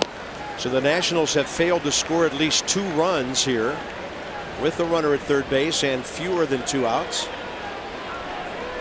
Nick's gone deep a couple of times in this career situation, but the thing that impresses you is the 381.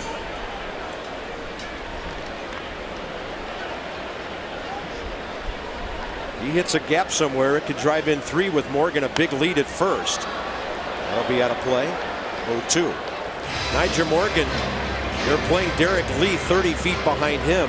He's getting a 25 to 30 foot lead off by the time the pitch is delivered.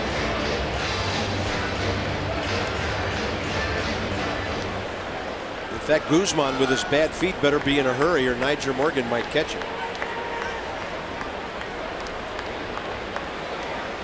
0-2. Not a real good 0-2 pitch, a breaking ball that was hanging near the zone.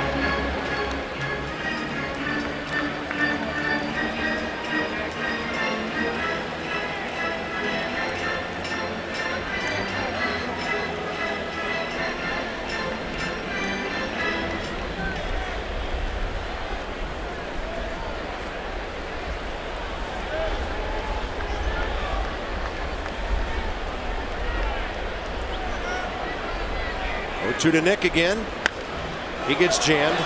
A little pop up and playable for Coy Hill. Inning over. One team's making plays and getting big hits, and one team is not. The Nats have stranded 6.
Top of the 4th inning, it all got started right here. Ball went underneath the glove of Alberto Gonzalez, and that opened the floodgates. Alfonso Soriano hit a huge 2-run home run that led to 7 runs. And that's where you have the 8-2 score. And now Ron Vallone, number 41, in to do the pitching. Ron Vallone's 32nd appearance.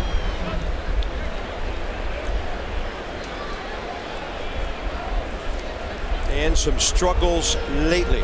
First 19 appearances, 17 scoreless innings. Last 11 appearances, 0-5 with nearly a 13 ERA.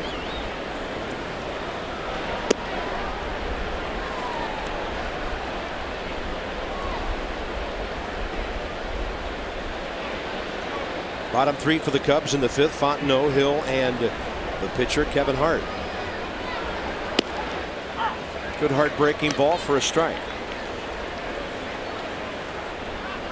They're in the 6th now at Florida, and the Phillies getting a good outing today from J.A. Happ, who's 6-0, leading the Marlins 4-0. Base hit. And Fontenot is now 6 out of 10 in the number 7 spot with his 3 for 3 today. Next up will be the catcher Corey Hill.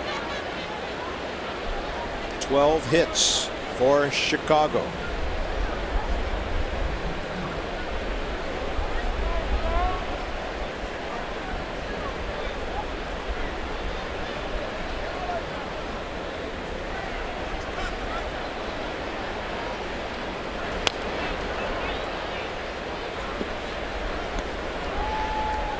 The Nationals in danger of being 40 games under 500 if they don't win today or tomorrow.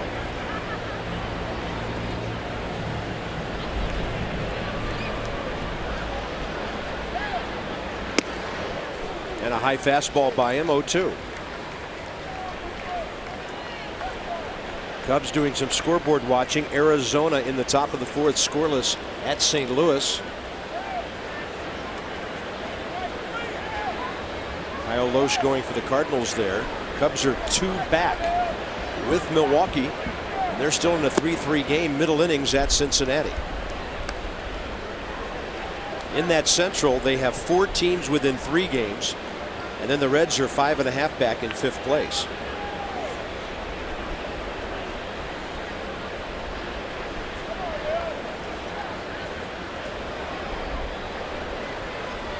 One and 2, Vallone to Hill. Switch inning catcher. And he'll pop it up out behind short. Gonzalez out. It's Adam Dunn's play, and he has it for the first out. T-shirt Tuesday. The next one is July 21st, 48 hours plus from now, and Adam Dunn's jersey T-shirt presented by Mission Get Hired will be featured when the Mets are in here on Tuesday night. 888-632-NATS. Visit Nationals.com or stop by the box office.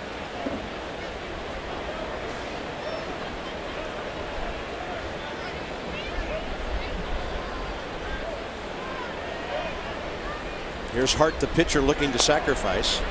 He'll lay down a beauty, and Vallone will let it go foul. Stayed fair for about 35 feet.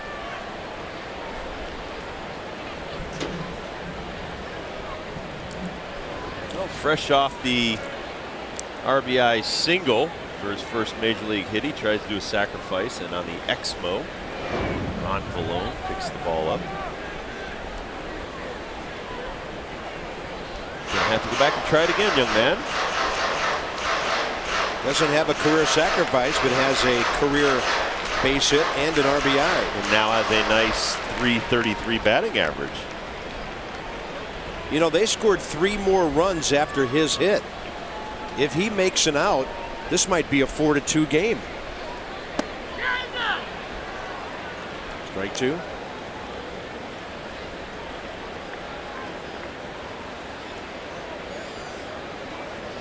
He drove in the 4th run of the game.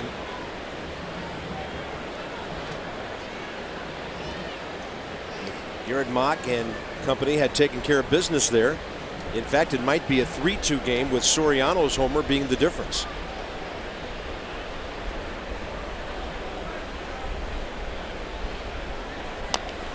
And a little chopper. That's as good as a bunt.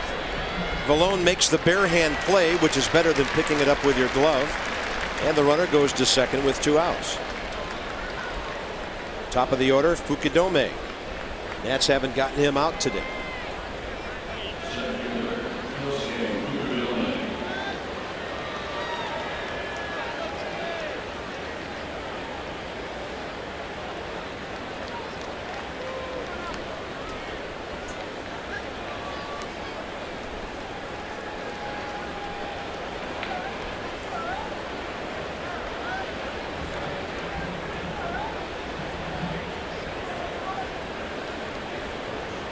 Dome's put 13 points on his batting average against Nationals pitching this weekend.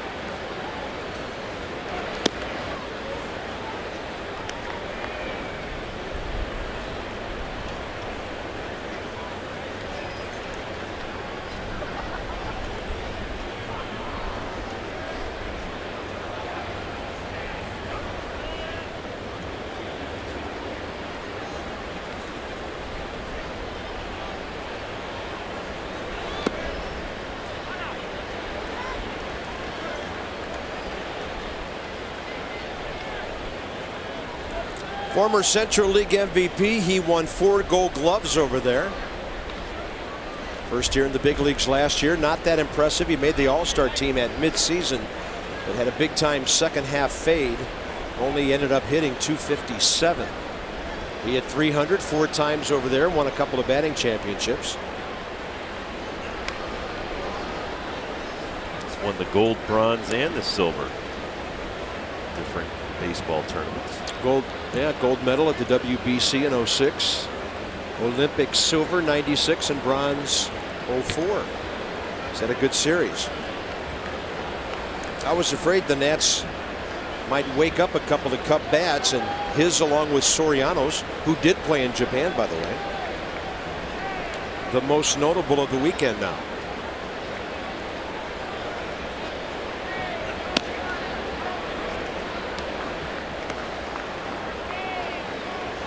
Alfonso Soriano signed with Hiroshima at the age of 18 in '94 and played 3 years in Japan before moving on to the Yankees.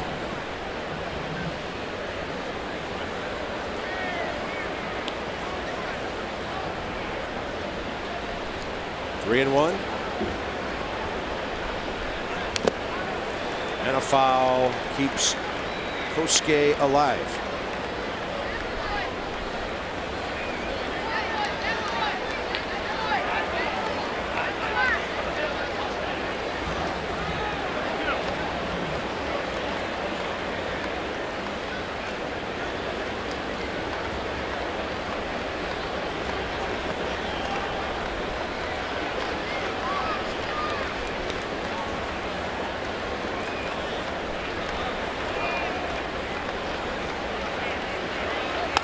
And a breaking ball hit into left. Adam Dunn coming in for it.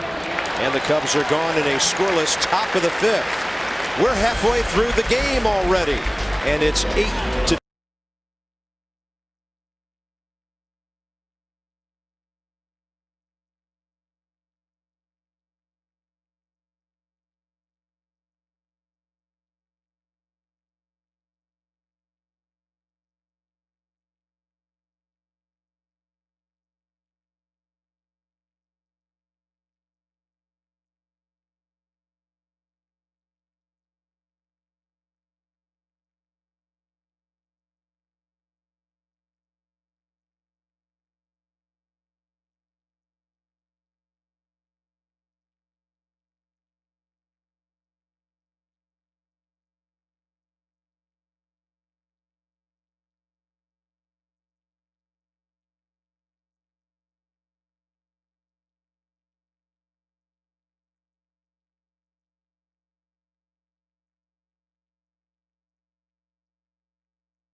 On the road looking at our talent, and he was my immediate boss when I was working in the minor league system, and he's done a great job as far as restoring the farm system. And also today, MLB.com reporter Bill Ladson tells me that Drew Storen is heading to Potomac. So the guys down there doing a great job. And Storen, of course, a draft pick from this season, and he should be making a difference shortly also, Bob. Pitching very well, Debbie. He is for the Hagerstown Suns in Maryland. But that's only part of the story with Storen. Everybody just loves his personality, his approach. He got signed immediately. He said, I want to get to work. And boy, has he. Now that's a feel-good story out of the draft right there. I don't think he's walked anybody. I just looked at his last outing. He struck out 3 more before he got moved up. Nice. It's an organization of opportunity for young players. There's no doubt about that. Don't expect to see him this year, but he could make the club out of spring training next year. I think there's going to be a lot of openings in the bullpen. Tell you what, we're going to go to Vieira next year. It's going to be like a beauty pageant. There's going to be lots of candidates. And the ones who impress the most will move on. Zimmerman takes a 2-0 pitch that misses. Just don't ask him any trick questions. No, nothing controversial. Keep it simple, stupid. What's your philosophy on pitching, young man? Work fast. First pitch strikes. Work fast, throw strikes, change speeds. You're in. Now go do it. 3 balls and 1 strike to Zimmerman. 0 for 1 with a sac fly and his 56th RBI.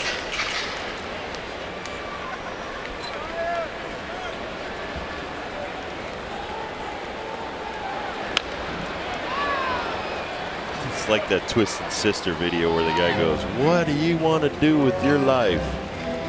I can't believe I missed that one. Oh yeah. Well, my wife was telling me Twisted Sister has come back out with a new album, makeup and all. Wow. Is that the name of the album, or? I don't know what the name of the album is, but Dee Snider's a friend of mine. He used to do a radio show up in Connecticut that I used to go on a lot. Under this one, Mike Fontenot. And that's how the bottom of the 5th starts, with Dunn and Willingham to follow.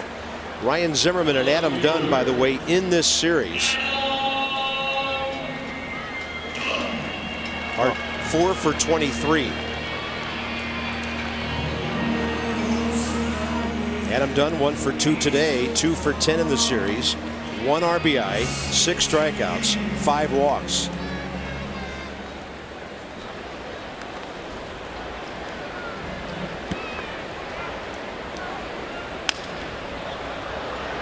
Like he was trying to drive that ball the other way.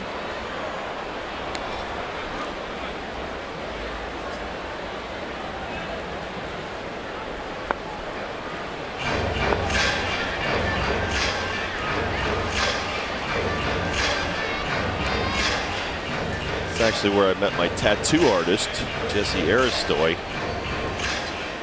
Did a tattoo live on the air. Wow, do they have a mute switch for your screams of pain? I was never in pain. Oh, okay. Pain don't hurt.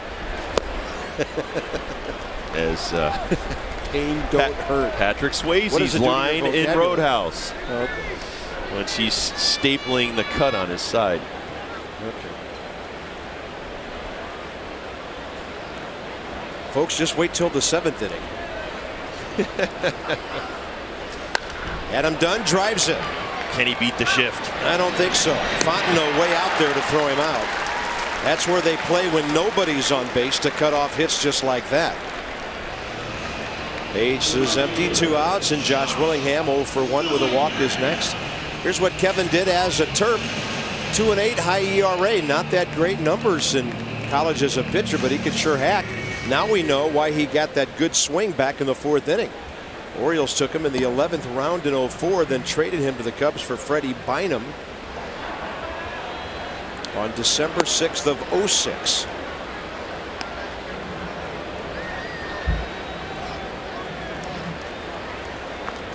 Josh Willingham 0 for 12 in this series. Been on base 3 times, including a walk today. So is a terrapin a mad turtle? A mad turtle, as in crazy, or upset? No, like an angry turtle, like a tough turtle. We have several Terps on our crew who I'm sure could answer that. He's a regular turtle. Okay, he's a regular turtle, so he's a regular kind of guy. You've met a regular turtle before, haven't you? We're told that snapping turtles are the mean ones, not terrapins. Well, I mean, the guy They're on delightful. turtle wax looks kind of cute, but I'm just, the terrapin guy looks kind of tough. I think he's he's kind of a fun guy. Terrible terrapin. Fear the turtle? See, I mean, my school, we had the moccasins, which is a just nasty snake. Well, you know what? Florida Southern moccasins. I can't talk because I'm a fighting kangaroo. What? So what can I say? What'd you go to, the University of Sydney? That was not a broadcasting school. It was a bona fide university. I'm very proud of UMKC, Missouri, Kansas City. Are they still the fighting kangaroos? You know who went to, yeah, they still are. Well, they call them the Roos or the K-Roos, Okay. Donald Fear, of all people, is a fellow kangaroo. Donald Fear. So Fear the kangaroo. So I'd like to see the kangaroos play the terrapins and be the turtles and the roos. Chip Winfield and I wouldn't talk for a year. Kind of like the tortoise and the hare kind of deal. Yeah. Okay, my mind just works differently than most people, but you're kidding me.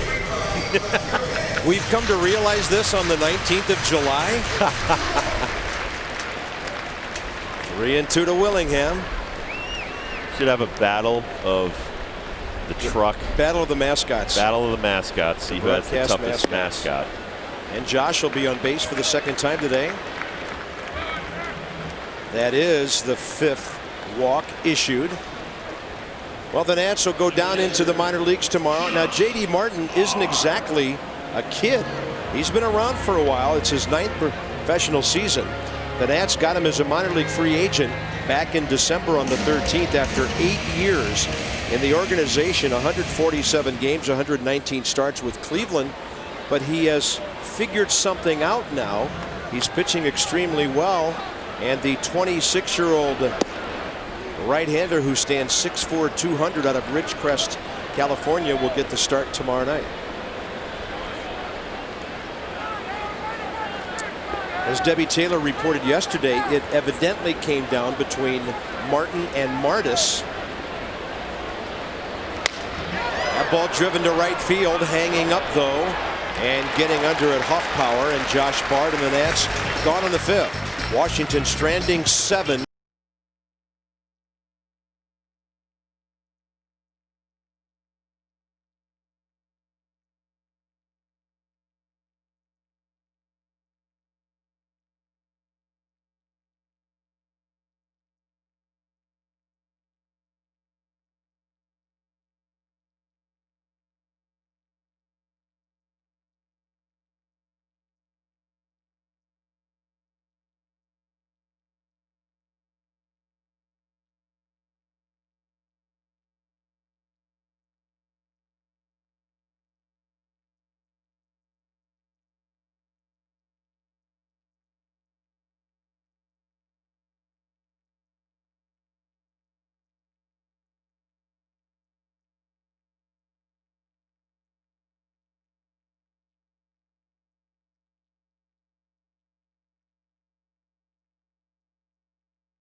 Well, you can get your red on and buy yourself a Grand Slam Flex plan today. Pick 4 games and get one free.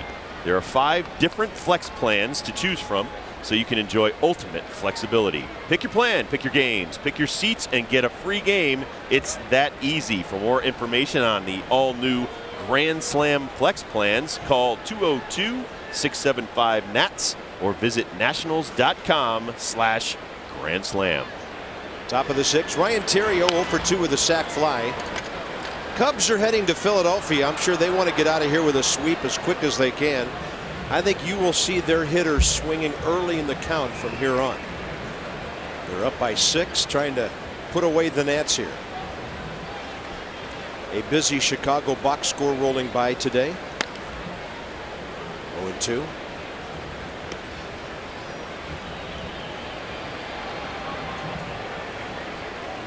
Cubs, one of baseball's most fascinating franchises because of the love affair between them and their fans, and some would say for no apparent reason, because the winning just has never happened on a grand scale. But the Cubs continue to be one of the most beloved teams in all of baseball.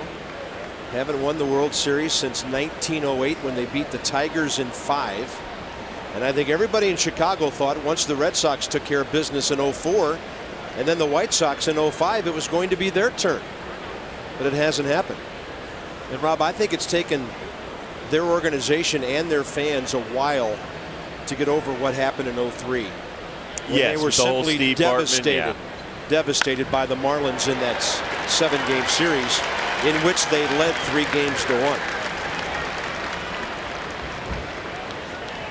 Well, in the last couple of years, they've spent an enormous amount of money. Won the division 2 straight years, knocked out in the first round 2 straight years. Yeah. Went from 87 wins 2 years ago to 97 last year. So there's an awful lot expected of them. Swept by the Dodgers. Yep. Dodgers did a great job last year. You know, as recently as 06, the Cubs had the worst record in the National League. They only won 66 games that year. Only worst records were Kansas City with 62 wins and Tampa Bay with 61. And that's when they went on their free agent $300 million spending spree, bringing in Soriano. Well, the bottom line is that once you get to the playoffs, depending on how your team has been built during the regular season, some teams can come in and they match up better than you. Yeah. Better pitching, better defense, maybe a little bit more speed. And they can knock you right out. That's why I do not like the 5-game first round of the playoffs. You've played for 6 months and you could get knocked out in 3 games.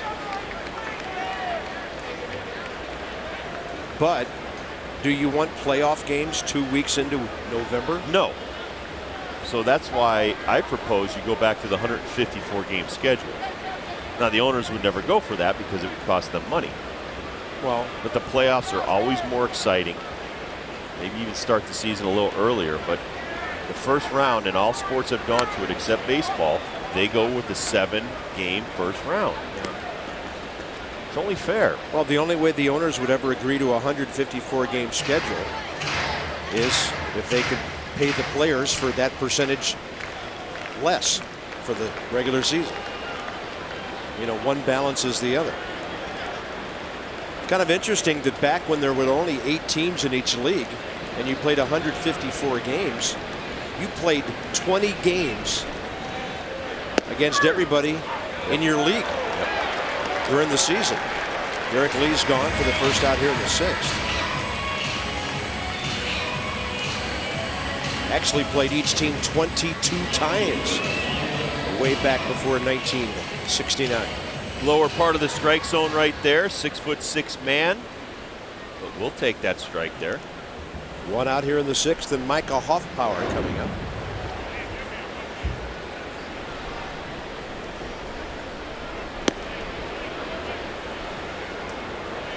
But if you're a baseball fan and love this game, and you've never done it, you need to try to get to Wrigley Field someday. You need to go to Fenway. And while you're out in Chicago, you might as well swing by St. Louis and check out the fun collegiate atmosphere they have in their ballpark there. There are just certain places, and Chicago is right at the forefront of those, where a baseball game is a different kind of experience. I noticed on the Cubs game notes they keep a reading of what their record is with the wind blowing in, with the wind blowing out, and with a crosswind, because it is the Windy City and you never know which Wrigley Field you're walking into. The Cubs are 18-14 with the wind blowing in, 6-4 blowing out, and 3-0 in a crosswind. Overall 27-18 at home. Hoffpower taking all the way. It's no fun to pitch at Wrigley when the wind's blowing out. I used to love when Harry Carey would say, there's a line shot deep to left field, then Dunstan's under and he makes the catch. That must be on a day when it's blowing in, eh? Yeah. Do some crazy things. 3-2.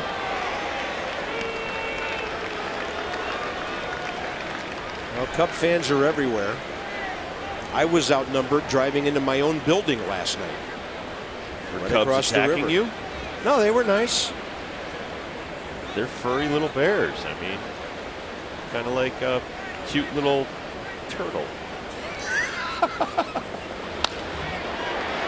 And a one-hop base hit to Willingham in right field. Terrio stops at second. And the Cubs just keep lining hits all over this ballpark. That's 3 for Hoffpower today. And Jake Fox will be next. He's 1 for 3 with an RBI single. I mean, I always wonder, okay, you're building the school in Maryland. Hey, there's a turtle. That should be our mascot. You know, you are getting yourself into a sensitive area here. No, but it's like the Yukon Huskies. Now, Huskies are not really indigenous to Connecticut. How do you come up with the University of Connecticut Huskies? I don't know. I think like that. Where'd you come up with that?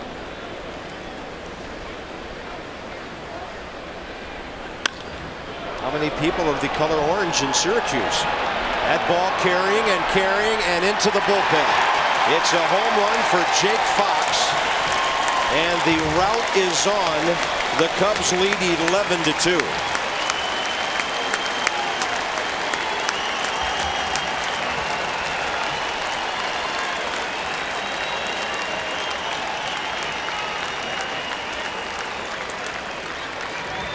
There's no wind blowing on this one. Just a fat fastball in the inner half. Get the bat head out like Fox right there. Drive the ball a long way. The struggles of Tavares and Valone continue.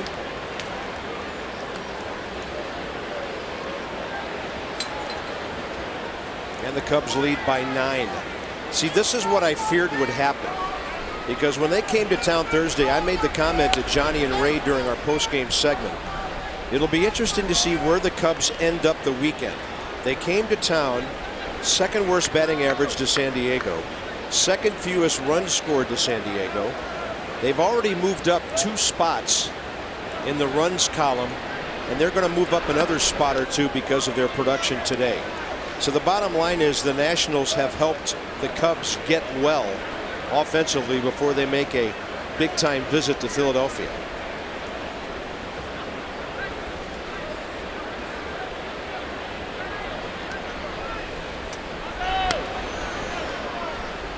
Phillies aren't going to like our ball club a whole lot because this is where the teams are stopping by to get hot before they come up there. St. Louis stops here on their way to Philadelphia. Well, it'll be interesting, too, to see if the Giants, Rockies, and/or Brewers make any moves. I think the Cubs probably will. You know, they've got some money. Yeah, they have to win, though. There's a lot more riding on them and the money they've invested in that team. Yeah, funny thing about the Tribune Company, I just wondered. I mean, they had to know a couple of years ago that they were going to be looking at selling the ball club. You're not going to sell a club that just won 66 games.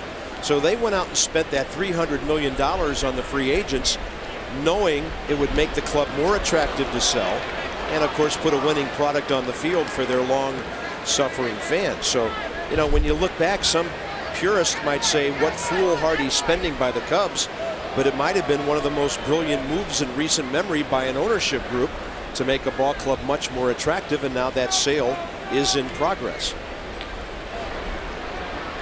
And they've got a chance to win the division again. Soriano walks. He's on for the 3rd time today. But you don't buy an organization and team for $900 million in a recession if that team is not making money. Correct. And it's the same thing with the Red Sox when they were bought. They hadn't won a championship in over 80 years, and they sold for $700 million. Is the ballpark part of that too, like Wrigley? I'm not sure. Debbie says Fenway was. Fenway was part of the deal. So, I mean, but it's a business. And that's, I mean, you know, everybody wants to call it a game, and it's a business. There's a lot of money involved, billions of dollars. But the players are being paid an awful lot of money, and this is why I'll bring it up. You're paid to go get some outs, paid to win some ball games, no matter how young or old you are. And like what Jim Riggleman said, you can't be too proud to come out here and work at 2 o'clock in the afternoon for what you're being paid as a professional baseball player. And I absolutely, wholeheartedly agree with that statement. Here's Fontenot 3 for 3. And I know every year there are some fans who scoff at the All-Star break when they have to open up the paper or read online how tired athletes are, and I got to get away for 3 days. I got to have that break. And they're saying, you know what? I put in 8 or 9 pretty long hours at the office or the factory today. I know what tired is. No better way than to maybe walk behind the backstop and look at some of the young men from Walter Reed that are missing limbs. Who come to this park every day. Every day, and as a reminder, they fight for our freedom. So if you have a bad day as a baseball player, trust me, they trade places with you in a heartbeat. That used to keep me grounded. I used to always go to the children's hospitals and the hospitals in Cincinnati, and that'll motivate the heck out of you to get out there and give a better effort. 1-2. A little bit low to Fontenot. Still only 1 out here in the 6th.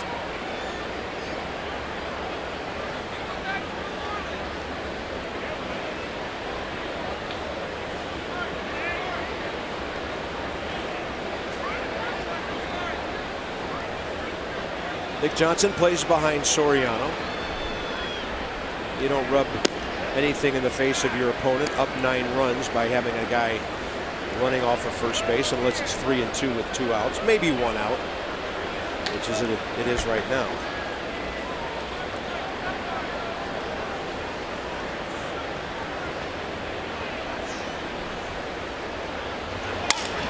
And a busted bat. Nick Johnson hit Soriano, who was trotting to second base. I'm not sure Alfonso knew exactly where the bat barrel was. He knew it was near him, and he'll be out on a 3-6.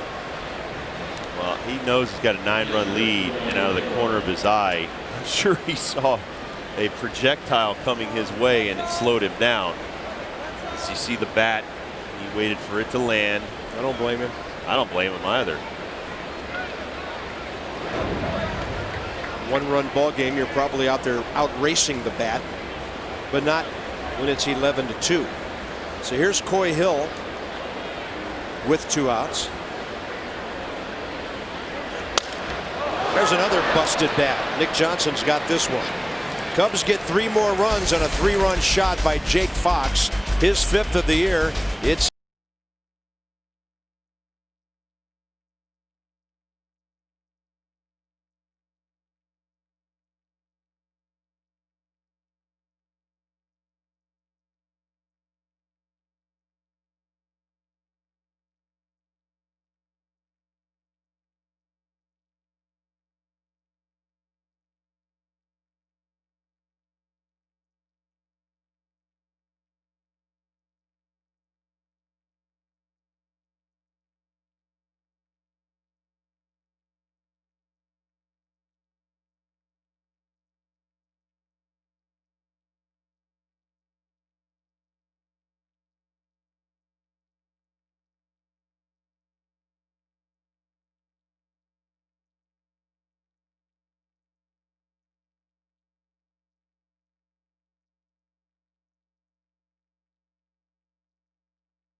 A lot of work to do in this one. Some folks are standing in line for some refreshment as we go bottom 6. Cubs will pull their starter, Kevin Hart, who's in line for a win. And they'll go with the former Notre Dame right-hander, Jeff Samardzija. Big kid, 24, 6'5", 220. He might be thinking the NFL would have been an easier choice.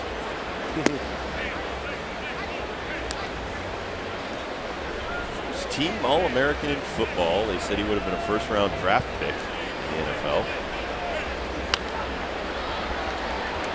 Just look at the size of him. And he could catch a football too. 179 receptions, nearly 2,600 yards, 27 touchdowns. First team All-America by the Football Writers in 06.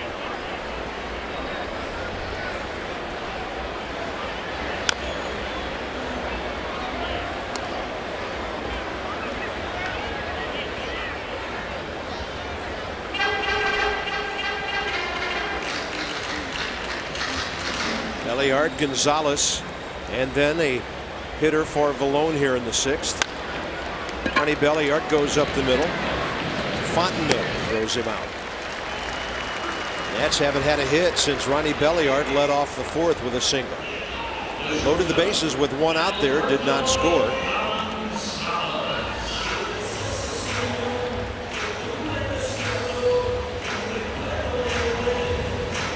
It'll be Alberto Gonzalez and then Austin Kearns here in the 6th.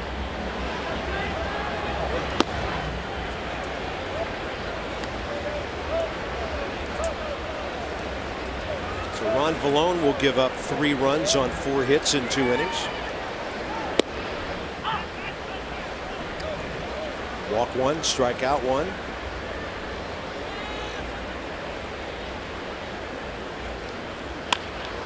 And a bouncer by Gonzalez over to 3rd. Alberto Gonzalez is suddenly 3 for 14 in this series. Bases empty, 2 outs. Ask about the Nats at massinsports.com. Rob Sanders would like to know, Rob, who you played with, who could have played in the National Football League. Well, you did play with Deion Sanders. I played with Deion Sanders. He was in the NFL. I played with some amazing athletes. Barry Larkin was an amazing athlete. Could Glenn Braggs have been a linebacker? Glenn Braggs could have been a linebacker. Eric Davis could have been a flanker, a wide receiver. Yeah. Joe Oliver could have been a tackle. Barry Larkin probably could have played any sport he wanted to. We used to play charity basketball in the offseason, and I know his brother Steven went to Xavier in Cincinnati. Was an amazing scorer.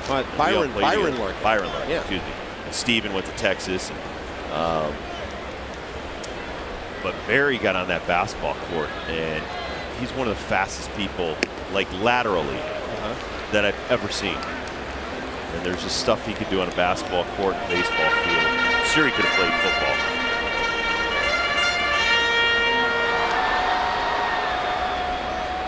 Good question. Thank you, sir, from Very Springfield. good question. Austin Kearns gets a broken bat and a base hit, and he'll be happy to take it. With 2 outs here in the 6th.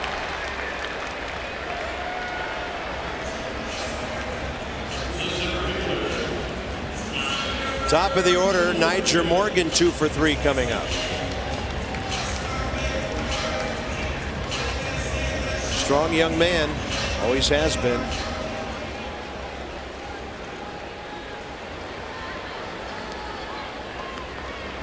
As tough as last year was for Austin with the injuries, this year, while healthy, really struggling. But it seems to me, and I can't remember the exact date on it, he was off to a pretty decent start early May, and on a Friday night, remember he got hit on the hand by a pitch, and he couldn't swing the bat for several days. When he came back from that, his rhythm was gone, and he was driving in a few runs. I think he was sitting around 260 at the time, and something just did not stay with him when he came back from getting his knuckles cracked by that pitch on that Friday night.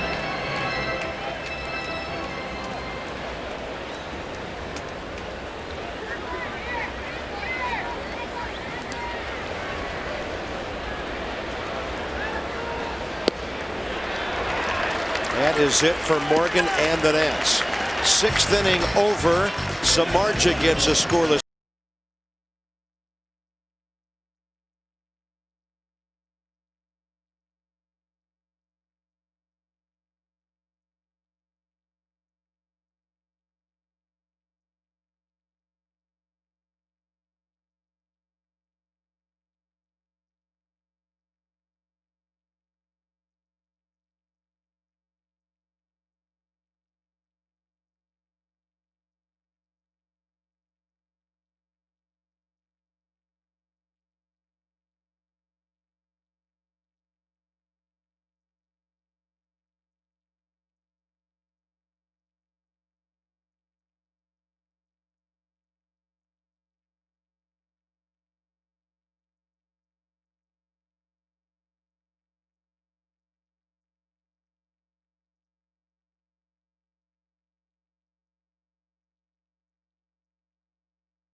Problem is the Cubs have about 8 guys that are hitting the ball today. Austin Kern stays and plays in center field. He'll be batting 9th. Niger Morgan gets the rest of the day off. I wouldn't be surprised to see Manny get Jim Riggleman get Ryan Zimmerman off the field at some point today. Maybe Nick Johnson get them some relief. And Tyler Clippard will take over. He'll be batting in the number 1 spot. And there's a fastball outside corner at the knees. This is Jeff Samardzija batting. That means he'll stay in the pitch for a while. Don't have him down for any at-bats this year. And 0 for 1 career.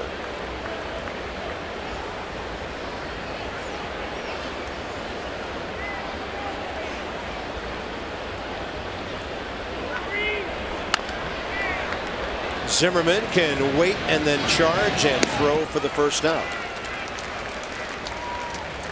MLB At Bat 2009. You can follow the Nats on your iPhone and iPod Touch. It features play-by-play video highlights and live audio. Visit Nationals.com on your iPhone or to purchase also your iPod Touch.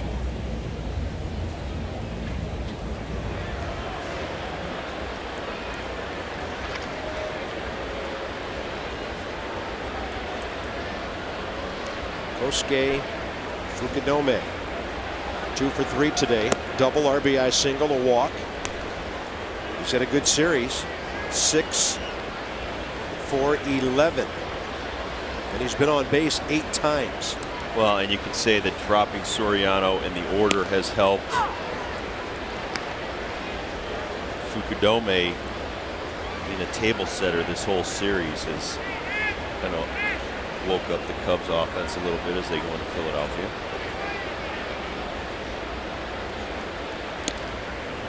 They'll have Ted Lilly back in their rotation tomorrow night. Good luck at Citizens Bank Park, Ted. They'll face Rodrigo Lopez, Rich Harden against Joe Blanton, Carlos Zambrano and Jamie Moyer. That'll be a nice matchup for Wednesday. I'm looking forward to Pedro coming back.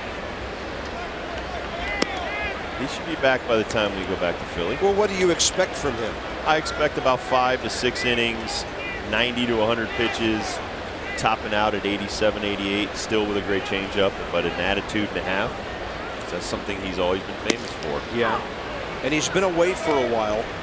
He's got something to prove. He'll probably come back even more of a bulldog than he usually is. Absolutely, he's got something to prove. People didn't think he could pitch anymore. once again, talk about the postseason. You're not really getting Pedro ready for the rest of the season. You want him ready for the postseason. Right. And since the Nats came to Washington in 05, you know, we saw Pedro a couple of times with the Mets when he wasn't as good as he had been before that. But the thing I remember about him is that when he got men on base and got in a jam, he was one of those guys who could reach back and find something a little extra that maybe he hadn't called upon until that point in the ballgame. He had a way of gearing it up to get that big out. There's another base runner by a Nats reliever. Did you ask for trivia today? I asked for trivia. Do you know this? Who was the last Cubs pitcher to steal home? I'll say Brooks Kieschnick.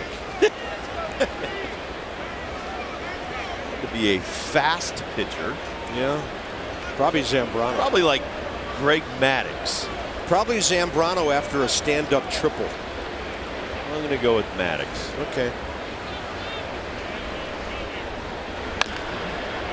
Fair ball.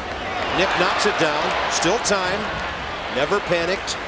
2 outs, and he retires Ryan Theriot. He'll bring up Derek Lee.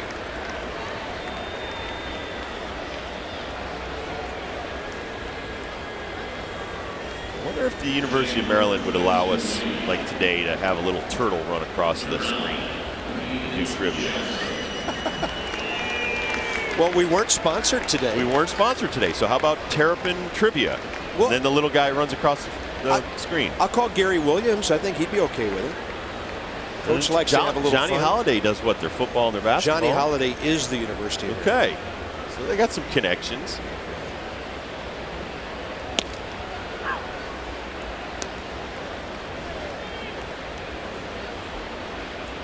Have all kinds of Twitters and blogs about me getting on the turtle. I told you, you're getting yourself into dangerous seashore territory here. What other kind of hot water can I get in? I'm not sure. Well, you know the turtles don't go anywhere near the moccasins.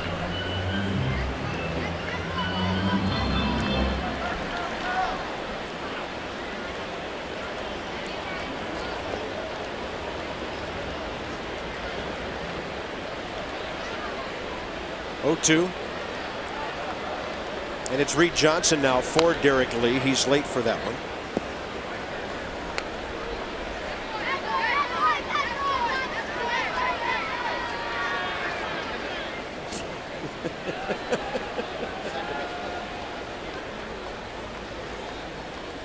Is that a little chatter from the on-deck circle we're hearing? That's Hoffpower asking what that second pitch was.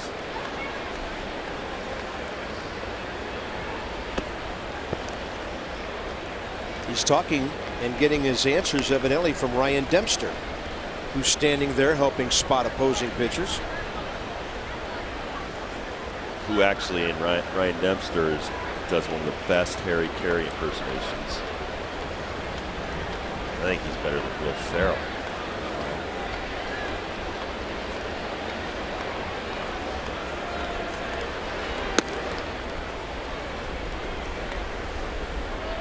I was at Riverfront Stadium one day with my broadcast buddy Bill Robinson. You remember him as a player. Absolutely. Harry got on the elevator. It was a Cubs-Reds game, and Bill says, "Hey, Harry, Bob does a really good impersonation of him." I'm like, oh, no. There's Ryan Dempster. Humiliating. Broke his toe jumping over the rail about a week and a half ago. It's Ted Lilly with him, right? Yep. That guy's a bulldog. I love Ted Lilly. Lilly was supposed to pitch here, and the Cubs bumped him back a couple of days. A bad knee. Oh yeah, the first time I was ever on WGN back in the 80s, Harry Carey and Steve Stone were making fun of my name, and they started writing it backwards across the screen. Harry's going, "Oh, Elbit Bohr. His name is just as funny backwards as it is forward." And so now my parents were mortified. They're like, "Why are they making fun of our son's name?" That used to be funny when a guy named Harry Carey is making fun of people's names. Exactly. 2-2, the runners and the outs here in the top of the 7th. Micah Hoffpower coming up. Okay, We're in the top of the 7th here. See if he's looking change up. And we'll give you 5 seconds to say all of those names backwards. Carpenter, Dibble, and Taylor. But I grew up listening to Harry. He was with Joe Garagiola, then Jack Buck in St. Louis. And he went to the White Sox. Yeah, then the White Sox. He actually went to the Oakland A's for a little while. And then from the White Sox to the Cubs. I think he was only in Oakland for a year or two. Oh, but he was so nice. He'd come over before every game, try to get some little nuggets on you. But you know what? If you didn't do well in a crucial situation, he would bury you on the air. There were Cub players over the years who had issues with that. But Harry truly loved the game. There's a pop-up to the right side. Belly yard out, Willingham in. Josh makes the call. And that's it for the Cubs in the top of the 7th inning.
Garrett Mott, your impressions of him as he came back to the big leagues as a starter?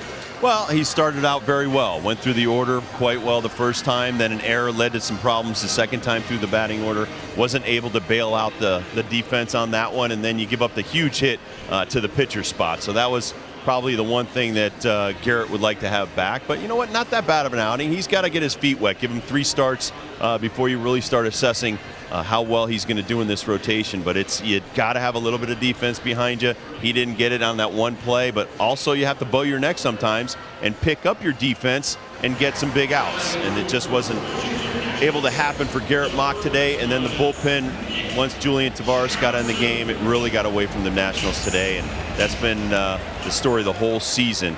The bullpen just giving it up. Jeff Samardzija is still on the mound. Some other changes for the Cubs.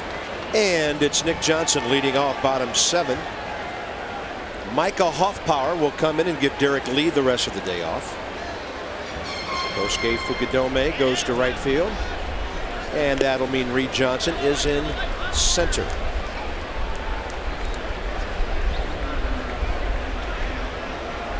Four-game series. They've got a big one coming up in Philadelphia. So Lou Piniella wants to get his key guy, Derek Lee, just a little bit of a breather here.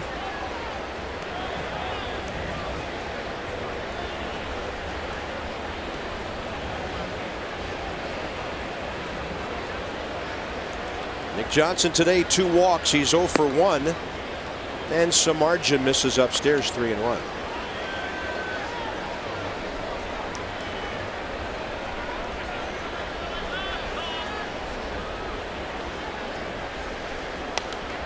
Nick had a good rip.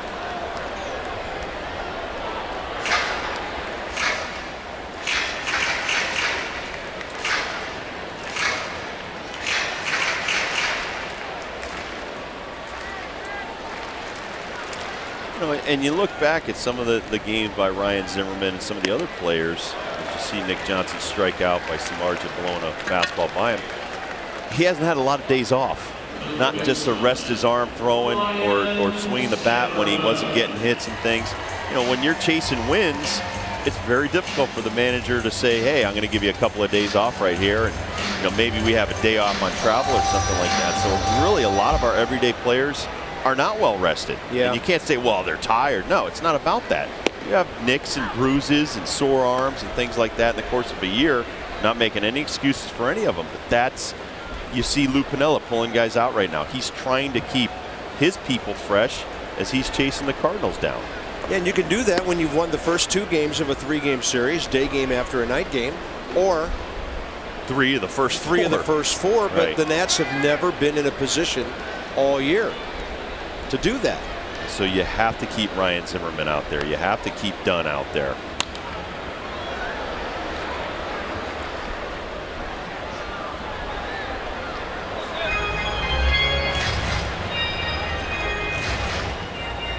Definitely Ryan Zimmerman, when he came back from the All-Star break, that's a long 3 days.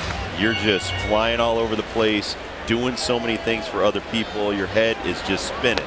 Interviews, tickets for family and friends. And it would be nice to get him a couple of days off and just let him just chill, get his mind around everything, and then go back out there and battle.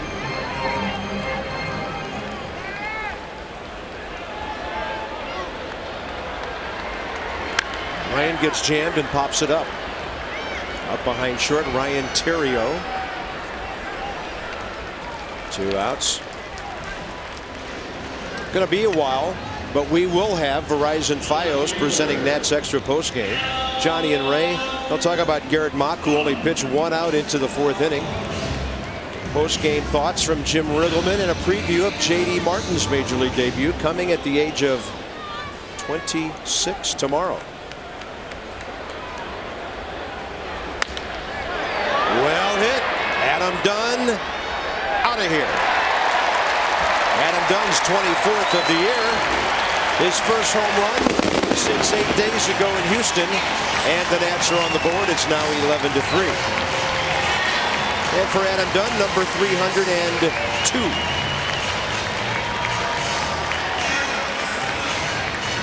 Didn't take long for that rocket to leave, did it?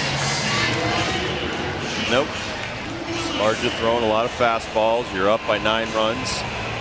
The challenge Adam, fastball, too much at the plate. Courageous guy in the first row trying to catch that thing. Either courageous or nuts. And here's Willingham.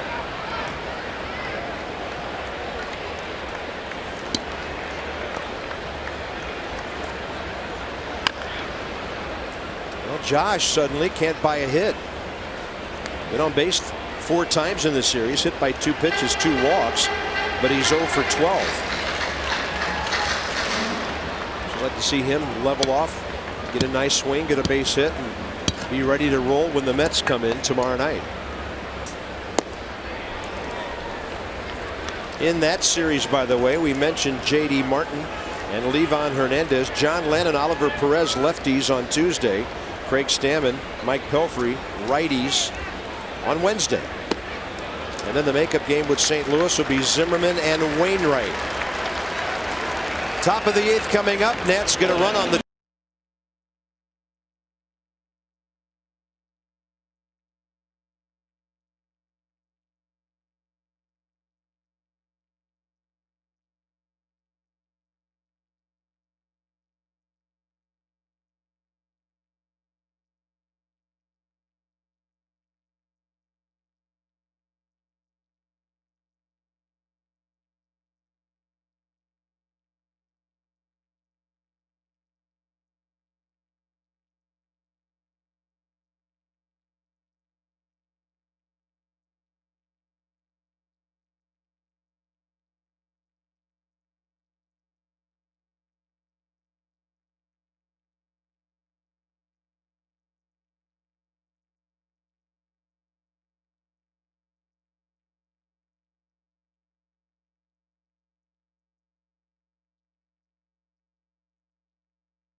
Only won one game since.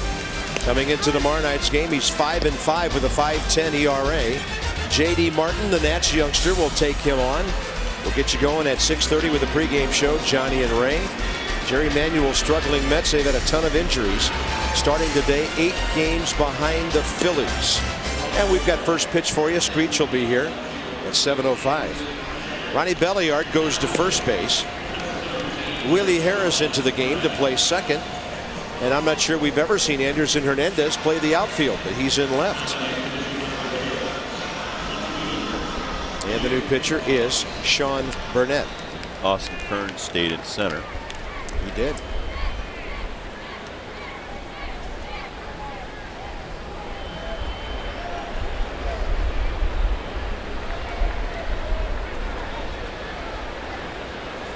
Combined totals with the Nats and the Pirates. Burnett.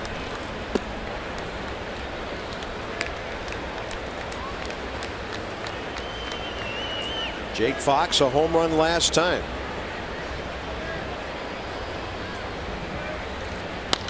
Drives this ball to right center. Hit number 16 for the Cubs. And Jake Burnett's going to have everything but a triple for the cycle today. Ford drive of the game, Rob. The Nats led 2-1 when an error led to this at bat.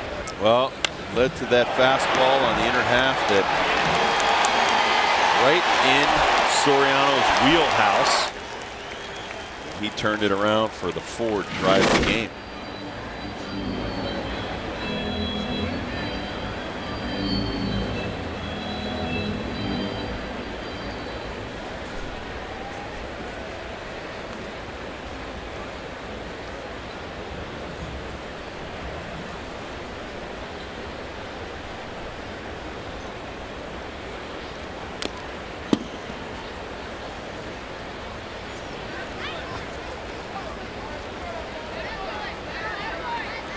Jeff Baker will pinch hit now for Alfonso Soriano.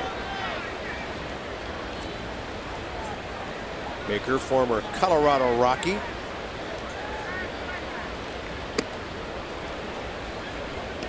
So Soriano will finish this series with 4 hits in 10 at bats, a couple of walks, but 2 damaging home runs and 5 RBIs.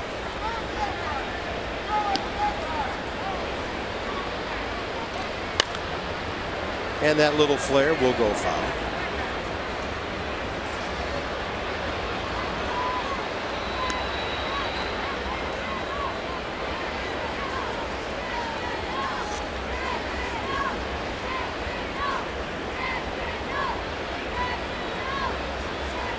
Cubs about to win their 47th game of the year and go 4 games over 500.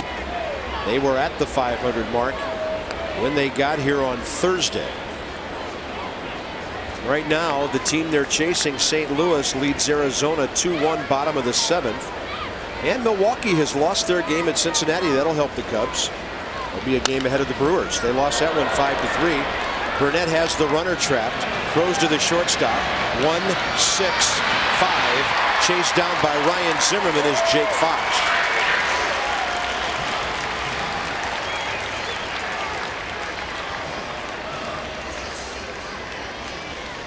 Ball back to Burnett. He fields his position. Knows there's a runner on second. He's got him caught up. He looks him, freezes him in the middle of second and third. Throws it over to Gonzo. Gonzo to Zim. And Zim runs him down. Next batter, Mike Fontenot.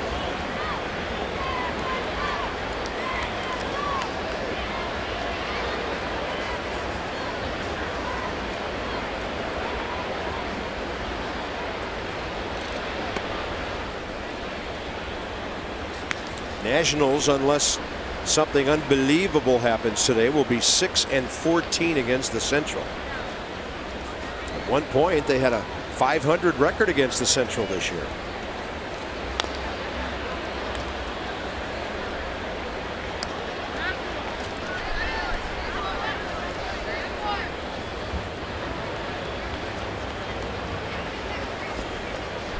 Former draft pick of Baltimore out of LSU. Part of the Sammy Sosa deal back in '05. played on that national championship team with the Bayou Bengals. He was the 19th overall player taken by Baltimore in '01. And he rips it foul.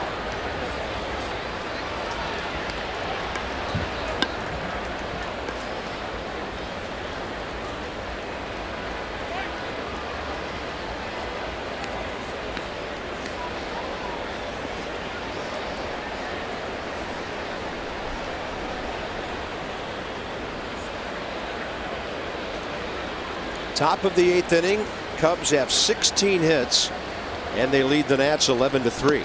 Way outside from Burnett, 3-2.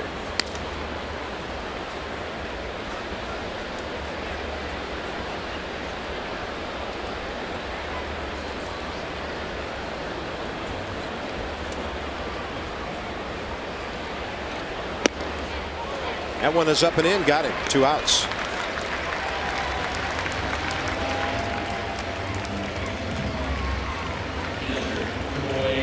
With Giovanni Soto on the DL and still nursing a left oblique strain, Coy Hill is catching every inning of every game for the Cubs right now.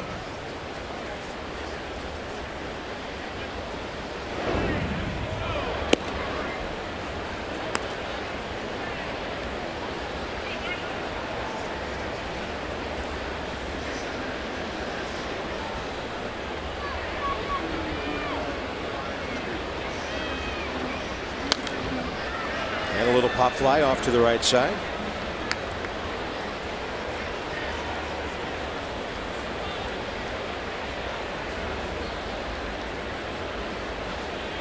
Well, they've tied season highs in 2 categories today.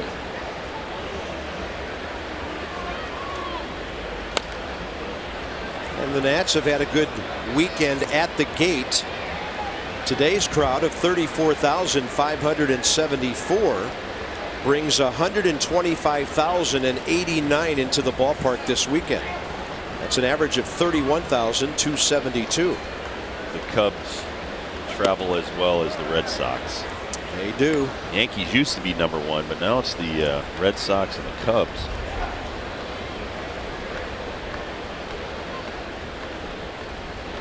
They say that, I think they call it Cubs Fest in the wintertime in Chicago, is the model by which all other fan fests are measured.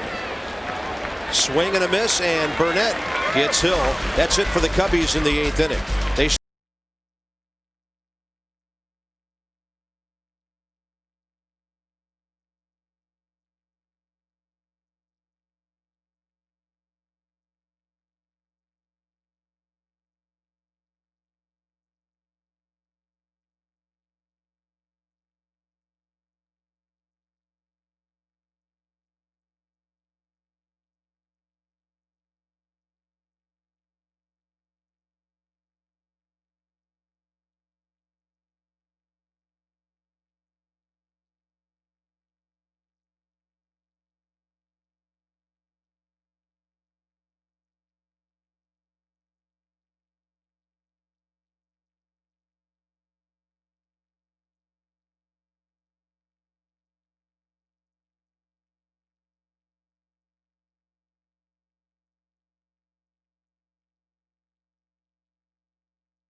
Natstown getting their red on. Give you a game summary. Nigel Morgan, 529, 4 runs, 4 stolen bases in the series against the Cubs. Alfonso Soriano with the Cubbies really got hot, 2 for 3, 2-run home run today, his 16th, along with a double. And then runners in scoring position or risk, Cubs doing quite well. Left field. And not a problem. That looks like Sam Full. No, that's the third baseman, Jake Fox, who's now moved out to left field. And that's out. The bottom of the 8th gets underway. Jeff Samardzija soaking up some innings for the Cub bullpen. A blowout game, and he's keeping Lou Piniella from having to use more guys. Well, Samardzija was mainly a starter in the minor leagues. So maybe they're grooming him to get back into the rotation, depending on how long Dempster and Mateau will be out. Ronnie Belliard 1 for 3.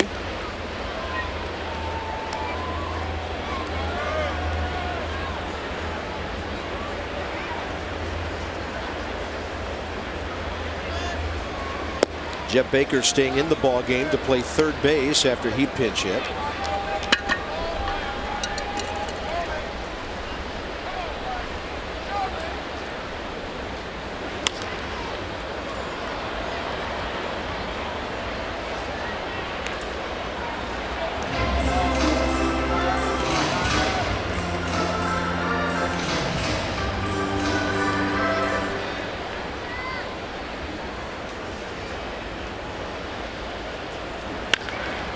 Ronnie hits it sharply. It backs up Baker.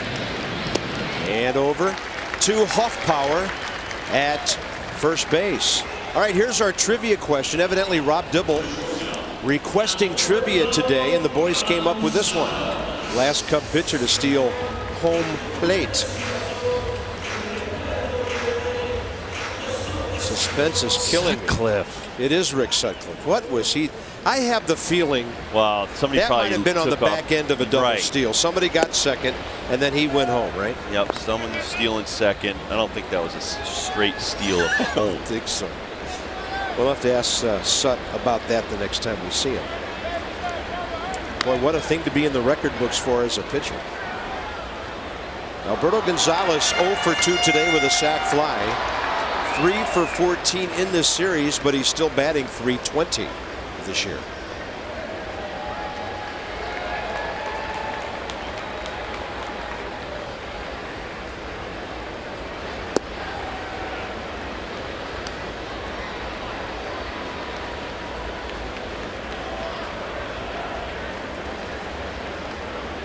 And a 2-1 to Alberto. Gets under it. Left field in the sunshine. It's Fox. Jake has it, and the Nats are gone in the 8th. 9th inning, mercifully.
schedule July 27th through the 29th. You can improve your skills, hands-on instruction from your PONATS players and coaches. It's for boys and girls 8 to 14. The camp includes instruction, a camp t-shirt, lunch each day, and 2 tickets to the Nationals game in Potomac on July 29th. The Potomac Nationals game. For more info, call 703-590-2311 or log on to PotomacNationals.com.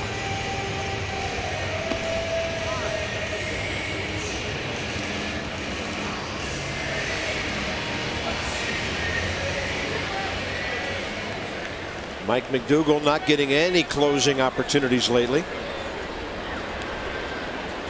Well, this is something you don't see every day. Reliever getting 2 at-bats in the same game. Jeff Samardzija has a chance to really improve his career batting average. Mike McDougall saved his 5th game of the year on Sunday, July 5. The Nats won 5-3 Saturday and Sunday, their 2 most recent home wins. You know, and when they won that game against the Braves on July the 5th, they had won 6 of their last 9 home games. Then, feeling pretty good about things, we headed off to Colorado and Houston, a rough trip, and now home to be swept evidently by the Cubs in a 4-game set. Samardzija chops it. Ryan Zimmerman still on the field, still playing well. 1 out. Today's copyrighted telecast presented by authority of the Washington Nationals and may not be reproduced or retransmitted in any form, and the accounts and descriptions of this game may not be disseminated without the express written consent of the Washington Nationals.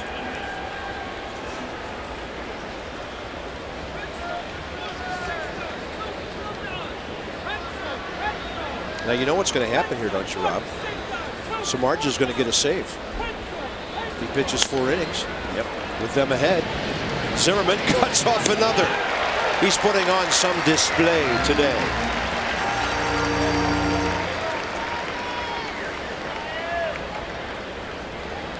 It also looks at Zim's just having more fun out there, and it's nice to see. Hasn't been an easy year for anybody on this ball club, and having a nice day defensively.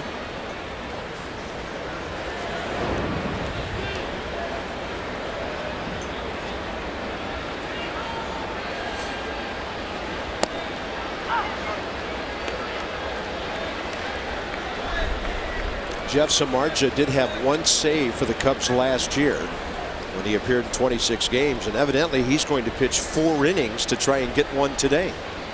Although they do have someone warming. They still had some players remaining on their bench, so when Samardzija batted, we assume he's staying in the pitch. Sometimes Lou will pull you out of the game. He doesn't want to burn a pinch hitter. Jeff Stevens is warming up, and we have not seen him in this series.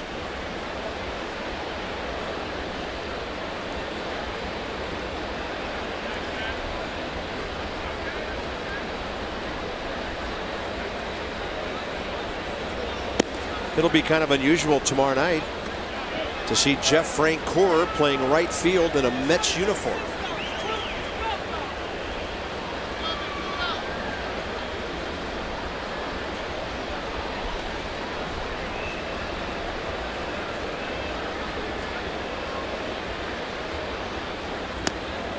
And on a pitch down and in, a swing and a miss. 3-2 to Terrio. Pardon me, Andres Blanco now, who takes over for him.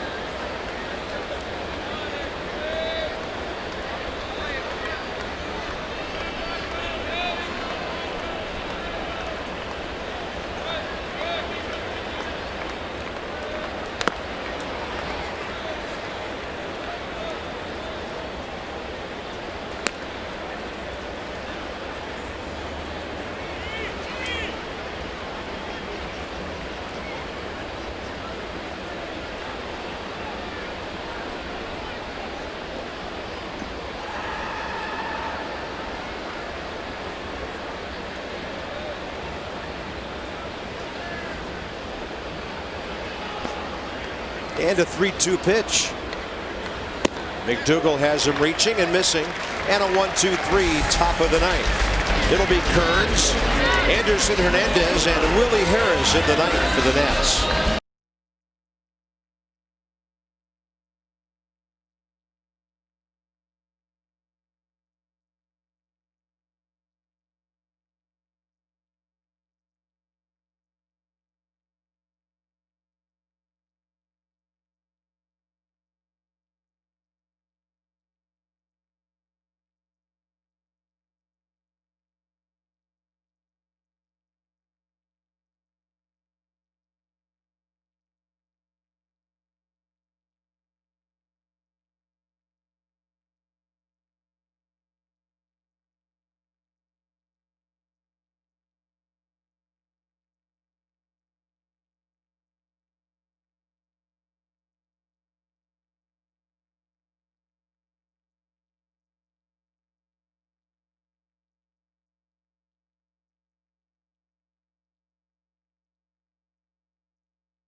Ball game, Ray, way back in the 4th inning. Yeah, Johnny, this team was due to break out. They were hitting 235 coming in. Too many offensive players, and they have banged the ball in this series. Garrett Mock getting his curveball over early, struggled 3 out of 8 in that inning, and that made a difference. They started taking his breaking ball, and they were on his fastball. So now we go to the bottom of the 9th here at Nationals Park. Let's see if we can have a rally and pull this baby out. Let's go up to Bob and Rob. All right, Johnny, we share your optimism here going into the last 3 outs. It'll be Jeff Stevens now in relief of Jeff Samardzija to nail it down for Chicago. So no 4-inning save for Samardzija, and that's probably only fitting. There shouldn't be a save in a ball game of 11-3. Let's score some runs. It'll be Kearns, Hernandez, and Harris against Stevens, a 25-year-old right-hander from Berkeley, California. And he was originally taken by the Reds in the 6th round of the 05 draft, traded to Cleveland in a deal involving Brandon Phillips, and then came over to the Cubs last New Year's Eve with pitcher John Galb and pitcher Chris Archer for Mark DeRosa, who's now in St. Louis and on the DL.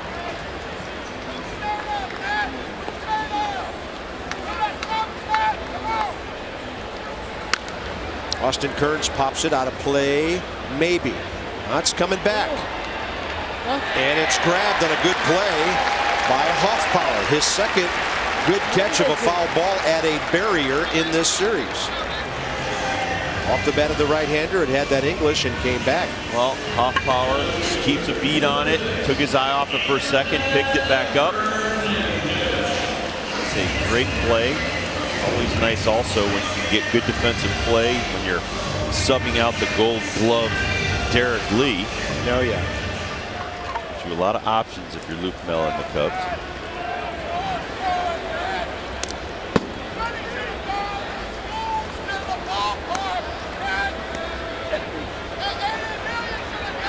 Phillies closed out a 5-0 win at Florida today.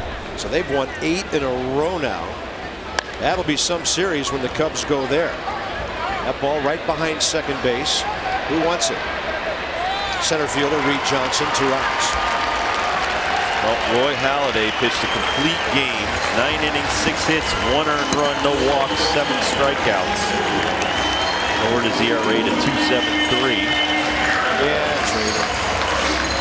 Upped his record to 11-3, so his trade rumors abound about one of the best pitchers in baseball. Be interesting to see who antes up to try and maybe nobody get Roy will. Halladay. That's my feeling, that nobody's going to ante up if you can't sign him to a long-term extension. That's the point. You can get him cheaper after the season than you can now. Now the Cub fans are celebrating, having a good time. They should. They're about to complete a 4-game sweep on the road.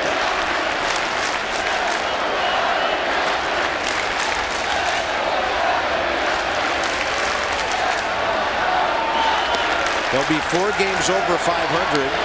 St. Louis still leads their game, trying to end it top of the 9th. Arizona trailing there 2-1. Looks like the Cubs will stay 2 back, but Milwaukee lost their game.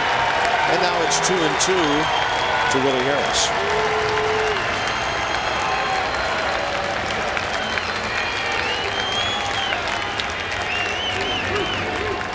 Couple of close games in this series.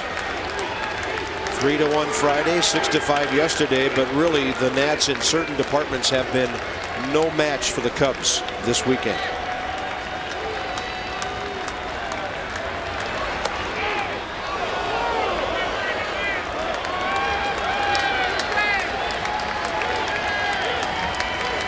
Nationals have 2 hits since the 4th inning.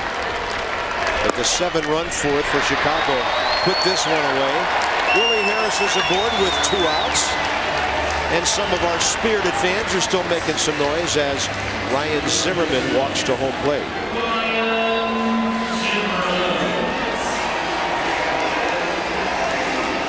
Frightening number though, Rob. With 11 today, the Nationals have given up 515 runs this year. The first team in the major leagues to 500. Harris takes second.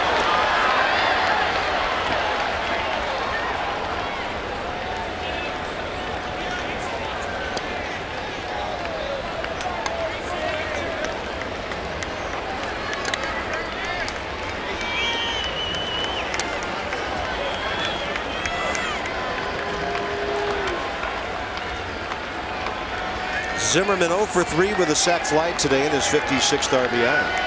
When he did that back in the 3rd inning, Washington was ahead in this game 2-1. Seems like a lifetime ago.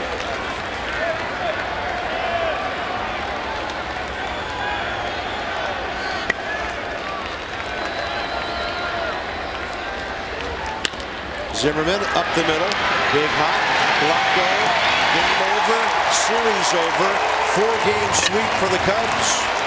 3 hours and 5 minutes today for them to beat the Nationals 11-3, and Jim Riggleman with a record of 0-4 as the Nats skipper.